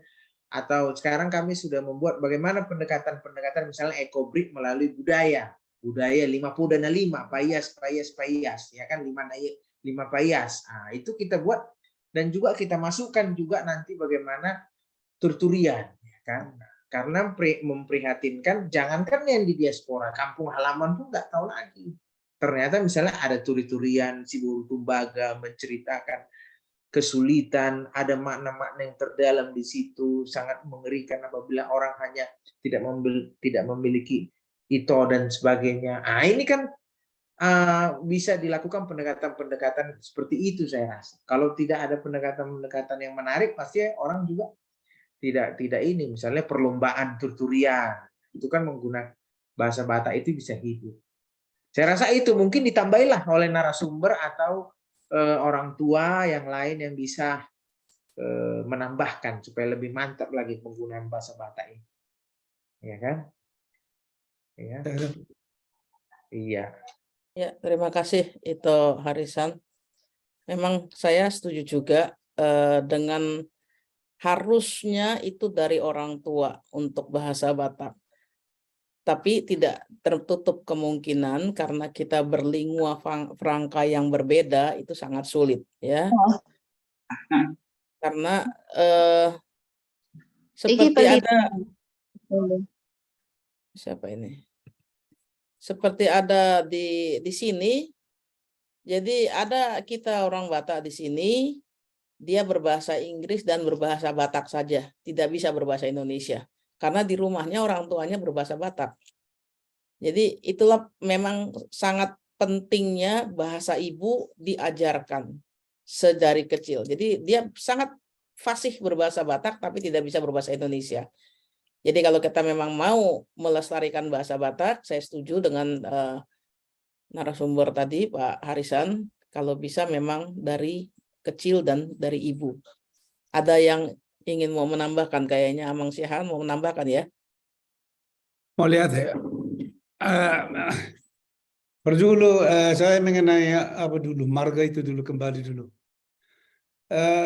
Pernah saya dengar kenapa banyak orang Batak masa Soeharto tidak pakai marga. Katanya Soeharto melarang marga di Indonesia. Rupanya dia mau menghilangkan identitas Batak politis ya. Jadi ada duta kami dulu di sini, konsul kami di sini, marga Sihoming, tapi dia pakai nama Indonesia. Sekarang anak-anaknya sudah dia kawin, dia bikin marga anak dan cucu-cucunya ya. Padahal dia sendiri nggak pakai marga. Ya. Saya tanya dia kenapa nggak pakai marga? Tahu bicaranya kan bahasa Batak Humbang saya bilang ya. Para bijon kamu saya bilang ya. Sono ada lesehan di mana. Tikitu buau dilarang Soeharto pakai marga enak. Dak potong mana tuh hoi alai hamuro na potong akan Indonesia ya kerongan. Itu jadi malah ada orang Batak yang tidak pakai marga, Batak Dale katanya. Ini yang tidak pakai marga. Kalau dibilang Batak Dale itu kan agak sudah sakit hati dan nanti kan. Nah, itulah teringat tuh marga, teringat tuh belajar bahasa. Saya rasa kita harus bentuk dulu kamus untuk bahasa Batak. Kalau mereka belum paham bahasa Batak, bisa lihat. Kita punya kamus bahasa Inggris, kamus bahasa Indonesia. Tapi kamus bahasa Batak Indonesia, Batak enggak ada. Saya dulu waktu belajar bahasa Indonesia di sekolah SR, baru tahu belajar bahasa Melayu itu namanya. Saya hanya bahasa Batak aja tahu dulu. Ya. Enggak ada bahasa Melayu. Kalau orang Melayu datang, Batak datang dari luar pakai Melayu, pangarap tuh orang teh. Malu berbahasa Melayu ni ya ini menurut kamus hiro, gramati hiro, no penting. Ay belajar bahasa, tapi apa belajar bahasa Jerman mana jodoh, kamus do, kamus Indonesia Jerman. Anggo ida kebutuhan. Udah baru belajar satu-satu tersebabkan bahasa Batak itu bahasa Indonesia itu bahasa Jerman. Itu saya ada pokok dana huruf kerakulah tu amat Profesor Raja Guguk. Isiru nabui mengarang ahon buku bahasa Batak, belajar bahasa Batak. Ya, terima kasih Amang. Bulu kami di zon, alonggo persatuan kami suku Batak, Gora Himabuni. Tiap ada pesta Batak harus not terus ini merkontak doh mermusihi. Jadi ada orang kontak nami di so. Mereka sih HP na gudang ni cerman. Orang kontak nami tu. Itu semua jadi tergantung saya marga doh bahalahi membuat perduman nah. Nah orang mengorganisasi keaktifan seseorang dari marga itu. Ya. Di sini banyak marga tapi nggak ada perkumpulan. Ya umpamanya kan. Jadi itu semuanya itu. Ya, melihat ya Amang Syahan atas penjelasannya. Saya pikir tadi sudah dijelaskan oleh Amang Harisan tentang bagaimana bahasa ibu harus dipraktekkan, karena kalau bicara bahasa itu adalah skill. Jadi harus dilatih, terus berlatih sehingga lama-lama biasa ya. Dan salah satunya kamus, dan kamus itu sebenarnya sekarang sudah ada. Digital juga ada, hanya belum lengkap, tapi sudah ada. Mungkin ke depannya lebih baik. Kita lanjut ke pertanyaan, ada 2 pertanyaan, yaitu tentang jenis-jenis tulang, perbedaannya apa, dan bagaimana perannya dalam pernikahan Batak. Kemudian mamanya satu padan tidak boleh dinikahi. Mungkin Ito Tulus bisa menjawab, silakan Ito. Ya, Inang Habibullah melihat ya. Sama ada tadi satu pertanyaan mengenai Pariban ya. Jadi ada 3 kalau nggak salah aku tangkap tadi. Di Pariban ada 2. Iya. Saya jawab yang coba yang ringan-ringan aja dulu lah. Mengenai Pariban yang katanya nggak boleh nikahin. Setahu saya itu ada 2 jenis. Kalau salah nanti mohon pada para orang tua untuk membenarkan. Yang pertama, kalau saya punya saudara laki-laki kandung, kami berdua lah. Terus Pariban kami ada 5 orang, katakanlah begitu. Kalau saya sudah menikahi satu Pariban, abang saya atau adik saya ini yang laki-laki tidak boleh lagi nikahi Pariban itu. Jadi tidak bisa lebih dari 1 untuk yang diambil. Itu yang pertama yang tidak boleh setahu saya. Yang kedua, Pariban yang borunya sama dengan boru ibu yang melahirkan mama kita. Bahasa gampangnya ginilah, Pariban yang punya boru yang sama dengan opung boru dari mama kita. Contoh kalau saya punya opung boru dari mama boru Sibarani, ya kalau si perempuan di boru Sibarani itu Paribana Suboi Olion. Itu kalau yang saya tangkap ya, kalau tidak salah. Kalau salah mau dibenarkan. Kemudian yang kedua mengenai tulang. Ya tadi kalau ditanya jenis-jenis tulang itu kayak kesannya jenis-jenis tulang kayak di badan manusia ya. Tadi disebut ada beberapa pertanyaan mengenai tulang, apa itu tulang naposo. Tulang naposo itu sepenangkap saya yang saya tahu, mau dibenarkan, itu kalau mayoritas menganggap anak laki-laki dari tunggannya kita atau dari cucunya tulang kita. Tapi bisa juga ada juga yang memanggil anaknya tulang kita sebagai tulang naposo. Di beberapa keadaan, di beberapa tempat ada yang manggil kayak gitu yang saya pernah temui. Kemudian kalau tulang rorobot itu tulang rorobot ini cuma ada bagi laki-laki. Tulang rorobot itu tulang yang menjadi tulang kita setelah kita menikahi istri kita. Contoh, misalnya saya Pardosi. Contoh gampang lah, bapak saya Pardosi. Mama saya Siahaan. Tulang rorobot tulang mama saya ini kan si Barani. Nah, si Barani ini jadi tulang rorobot bapak saya setelah bapak saya nikahin mama saya. Robotari. Jadi datangnya sudah sore, sudah senja, sudah menjelang malam. Kenapa gak ada tulang rorobot dari mama? Karena gini, kalau istri kita manggil tulang, terus istri kita punya tulang, terus kita panggil tulang, itu sah. Karena itu pariban kita. Tapi kalau kita punya tulang, terus istri kita panggil tulang juga, itu nggak bisa, harusnya manggil amang kan kayak gitu. Nah, kalau misalnya kita laki-laki mau ngajak calon istri kita ke tulang kita, diajarkan panggilnya amang, jangan panggil tulang juga.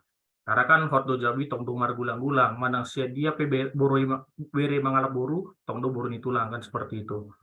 Kemudian itu tulang rorobot. Kemudian ada boda tulang. Boda tulang itu tulangnya bapak kita. Ya, jadi tulang saya Siahaan dari mama. Nah, boda tulang saya itu lubis. Karena mama bapak saya itu lubis, kan seperti itu boda tulang. Kemudian untuk yang lainnya saya kurang ingat. Nah, untuk fungsi dalam pernikahan saya tidak berani memaparkan karena saya juga masih belajar dan belum sampai ke tahap itu. Tapi yang jelas kalau tanya seberapa penting, itu sangat penting. Karena dari mulai kita lahir, kita menikah, bahkan ketika anak kita lahir, tulang pun diberi kesempatan untuk menggunting rambutnya, kemudian sampai anak kita pun nikah, sampai kita pun meninggal, itu semua tidak lepas dari tulang, seperti itu. Nah, kalau untuk pemaparan fungsinya dalam pesta adat secara runut, saya mungkin akan coba serahkan kepada para orang tua kami yang lebih memahami dengan detail. Takutnya saya salah memaparkan kepada teman-teman generasi muda ini. Terima kasih. Terima kasih itu Pak Dosi ya. Mungkin nanti bisa ditambahkan lagi. Kalau saya melihatnya seperti ini. Karena pertanyaannya agak lucu juga, asal-usul pariban kandung. Ada juga pariban, kakak beradik itu juga disebut pariban. Kalau ibunya kakak beradik itu disebut pariban. Jadi untuk generasi muda mungkin akan bingung antara ini pariban apa, ini pariban kandung, pariban apa. Dan pariban nasoboi dialap itu maksudnya pariban nasoboi olihon. Itu adalah boru dari tulang rorobot. Bagaimana seseorang bisa menikahi edaknya istrinya? Itulah kalau lebih gampangnya gitu. Jadi dia punya istri, eda istrinya yang mau dinikahi. Berarti kan itu udah ngelangkah dua. Berarti ibunya dan tulangnya punya mantu yang sama. Tidak akan mungkin lah. Itu sangat tabu untuk orang Batak. Itu makanya disebut pariban juga karena kita panggil tulang. Akan tetapi borunya itu bukan yang harus bisa dinikahi ya. Pariban nasoboi olihon atau nasoboi dialap. Nah, pariban kandungnya tadi itu adalah seperti yang udah Ito Pardosi bilang, itu adalah anak dari saudaranya laki-laki. Gitu ya, kalau untuk perempuan. Kalau untuk laki-laki, anak dari saudaranya perempuan. Jadi boru tulangnya atau anak namborunya, itulah yang disebut pariban kandung. Saya tadi baca juga penjelasannya dan mungkin nanti bisa disebar Amang Pandita kepada generasi teman-teman kita supaya bisa juga dibaca itunya. Lalu perbedaan tulang tadi sudah disampaikan dan kalau apa tadi ya, mamanya satu padan tidak boleh dinikahi, ya karena mereka sebetulnya marito, berabang, beradik, kakak beradik, kira-kira begitu. Ini saya menyingkat aja karena waktu semakin malam di Indonesia. Kemudian tadi pernikahan Batak, tunggu sebentar. Bagaimana hubungannya dengan pariban tadi? Secara darah akan berbahaya, secara keturunan. Kalau kita bicara biologi, saya tambahin aja emang ya biar cepat. Secara biologi itu tidak apa-apa. Kenapa? Karena itu silang. Jadi tidak pernah anak dari seorang laki-laki kepada anak laki-laki dari seorang laki-laki kepada anak perempuan dari seorang laki-laki. Bapaknya kakak beradik tidak pariban. Atau ibunya kakak beradik marpariban itu ibunya yang marpariban, tapi anaknya tidak. Jadi hanya silang. Nah, kalau silang kromosomnya akan berbeda. Yang satu X, yang satu Y. Jadi itu tidak kenapa-napa. Tadi ada adik kita yang menanyakan bagaimana hubungannya dengan biologisnya. Itu saya jawab sendiri karena kebetulan saya juga di bidang kesehatan, jadi itu tidak kenapa-napa. Hanya itu yang boleh. Sebab yang lain akan bermasalah. Baik secara hubungan kekeluargaan dan juga secara kromosom. Lalu ada lagi satu pertanyaan Amang Inang, dan ini mungkin bisa dijawab oleh Amang Prof Bostang. Ini dari chattingan Amang. Dipertanyakannya tentang bagaimana kalau ibunya tidak Batak, ibunya Batak menikah dengan laki-laki bukan Batak, tapi tidak dikasih marga karena sudah pisah. Lalu anaknya udah menikah juga dengan orang di luar Batak. Tapi anaknya ini, kalau saya baca di sini, karena anaknya ini ingin sekali tetap eksis dalam Habatakon. Apakah ada cara lain untuk bisa tetap menjadi orang Batak dan punya marga dan bisa di dalam punguan? Itu kayaknya yang belum terjawab. Mungkin bisa dibantu Amang. Ya, kita coba ada di sini Lai Perlindungan Perdosi. Ya, coba mungkin bisa menjelaskan. Silakan Lai. Mau lihat saya singkat aja. Tadi ada buruh Batak menikah dengan yang non Batak, kan begitu? Tapi tidak diberi marga. Dan mereka punya anak laki-laki menikah lagi dengan yang non Batak. Ah, ini anaknya ini pengen terus jadi Batak. Orang Batak. Jadi sekarang sudah banyak jalan melalui pemargaan baik untuk wanita maupun laki-laki. Jadi kalau seorang buruh Batak mau menikah dengan non Batak itu dimargakan dulu. Biasanya marganya itu sama dengan marga Amang Boru daripada si perempuan itu. Jadi kalau dia itu misalnya tadi buruh Panjaitan, namborunya buruh Panjaitan kawin dengan katakanlah marga Gultom, ya calon suaminya itu dibikin marga Gultom dulu, ya itu sudah sah secara adat. Nanti anaknya itu jadi Gultom. Kalau dia mau menikah lagi dengan non Batak, itu yang perempuan dimargakan lagi dulu. Dimarga ke marga. Itu secara teknis begitu. Sekarang itu udah diterima itu. Cuma survei menunjukkan kalau wanita yang dimargakan, dia akan setia mengikuti suaminya. Tapi kalau yang laki-laki dimargakan kelihatannya selesai pesta, ya selesailah sudah. Tapi mudah-mudahan jangan begitu, ya, jangan begitu. Harus konsekuen, karena pemargaan itu bukan main-main, itu bukan mainan. Di situ semua keluarga, hula-hula, tulang, donga tubuh, boru, donga sahuta, itu menyaksikan. Dia sah diangkat jadi anak. Jadi begitu aja, ada caranya, sekarang tidak susah melalui pemargaan. Nah, kemudian tadi saya mau garis bawah ini katakan Inang Pelita, pariban nasosiulion itu artinya pariban dari anak tulang kita. Ya. Jadi saya punya tulang lubis. Anaknya tulang saya itu punya pariban. Nah, itu tidak boleh untuk saya. Itu calon untuk anak tulang saya. Itu calon inang bau saya itu.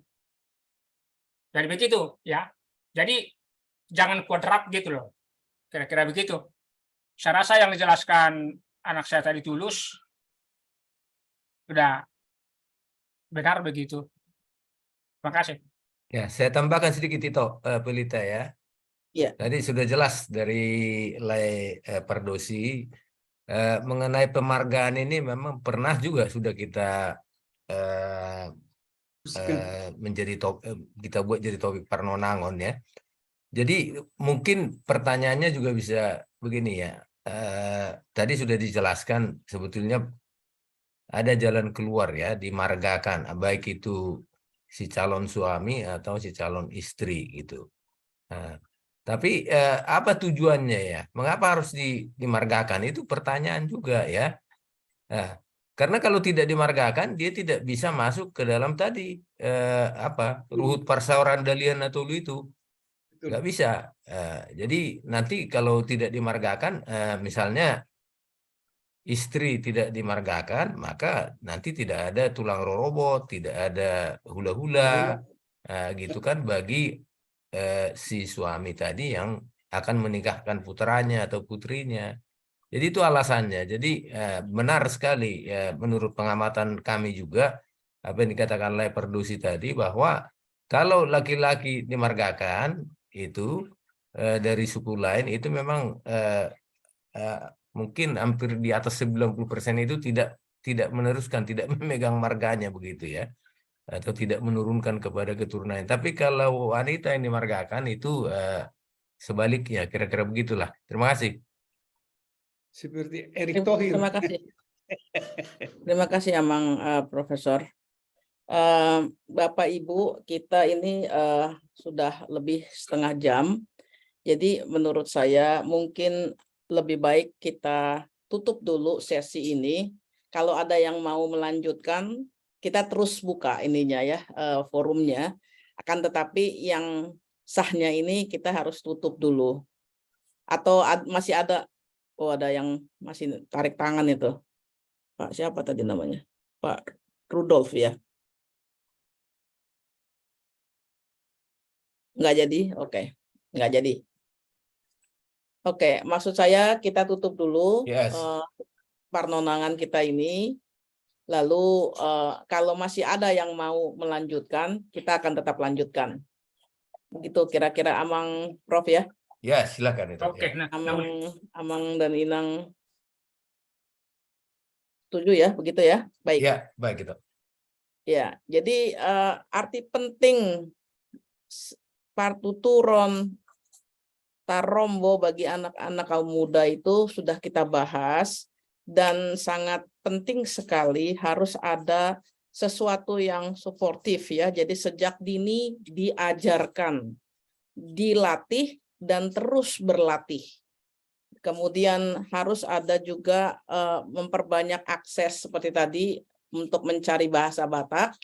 Harus ada juga jalannya mereka bisa berbahasa Batak.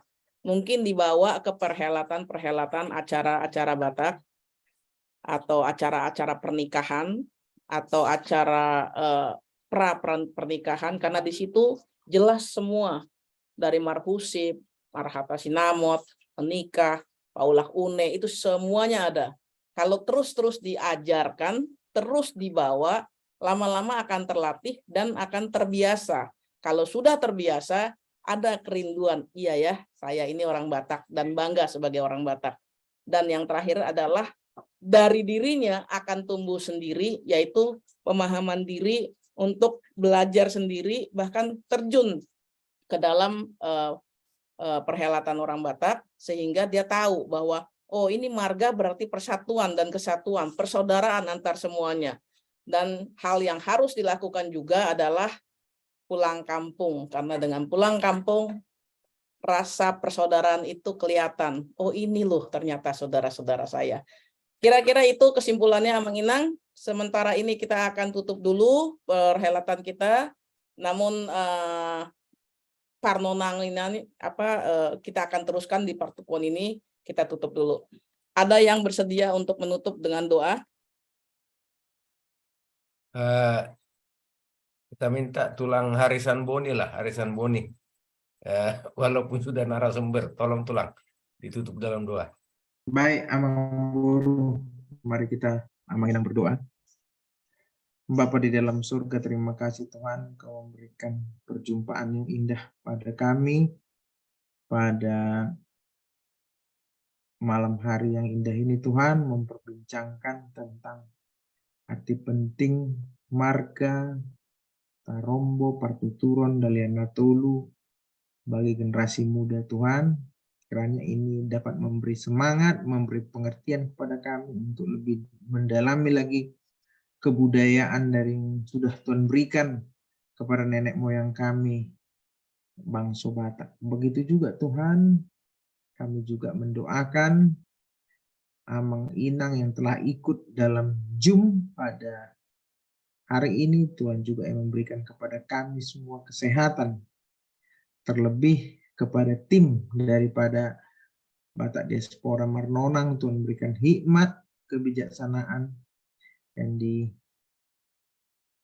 dipimpin, yang dipandu oleh Amang Boru Prof. Bostang. Tuhan juga yang memberikan kepada kami terus semangat sehingga Batak Diaspora Marnonang ini tetap kami laksanakan untuk mendukung pelestarian budaya Batak, sehingga terjadi keteraturan, keserasian antara kami semua bangsa Batak yang ada di seluruh penjuru kami ini. Tuhan, dalam perjumpaan kami ini begitu banyak mungkin Tuhan kesalahan kami, tutur kata dan dosa kami.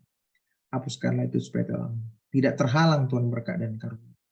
Doa ini kami sampaikan dalam perantaraan Yesus Kristus Tuhan dan Juru Selamat kami. Amin. Amin. Amin. Terima kasih itu Harisan. Terima kasih Amang Inang semuanya yang sudah hadir dalam acara sesi ke-19 Batak Diaspora Marnonang tentang pentingnya tradisi kita diteruskan kepada generasi muda. Semoga berkenan, semoga menjadi wawasan yang baik, dan sampai jumpa di lain kesempatan. Terima kasih. Horas. Mau lihat itu. Mau lihat di tas dulu. Nah, Horas mah. Horas. Salam sehat. Selamat malam Madita. Salam sehat. Oke, terima kasih kepada 4 narasumber yang muda-muda. Saya salut ya. Ada interest Nah, terutama tadi Sitorus itu penelitiannya menarik itu supaya dilanjutkan. Ya, itu walaupun sederhana tapi informatif. Tinggal di follow up itu. Mulai akarnya itu. Iya. Terus keluar dia like Jonedi. Nanti diperdalam lagi ya. Mumpung saya baru nanggulan.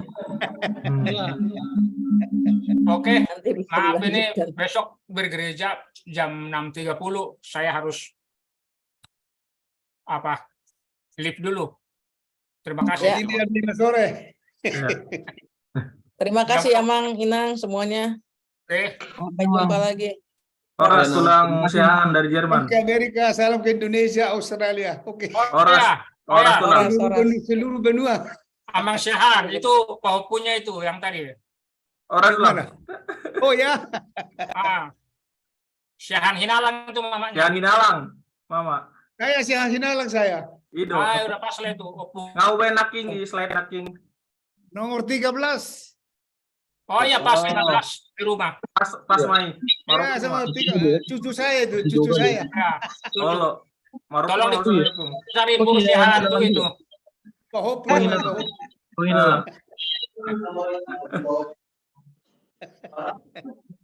Oh, Enggak lah. Bung. Maropung. Oke. Oke lah semuanya. Oras. Oke, Nang. Iya. Udah jam 11 juga ini. Lihat ya, oras le nenggolan tul opung 5 jopung dah. Oke, like tulus. Terima kasih. Oke, le nenggolan. Gereja dulu kita besok. Oke, mantap.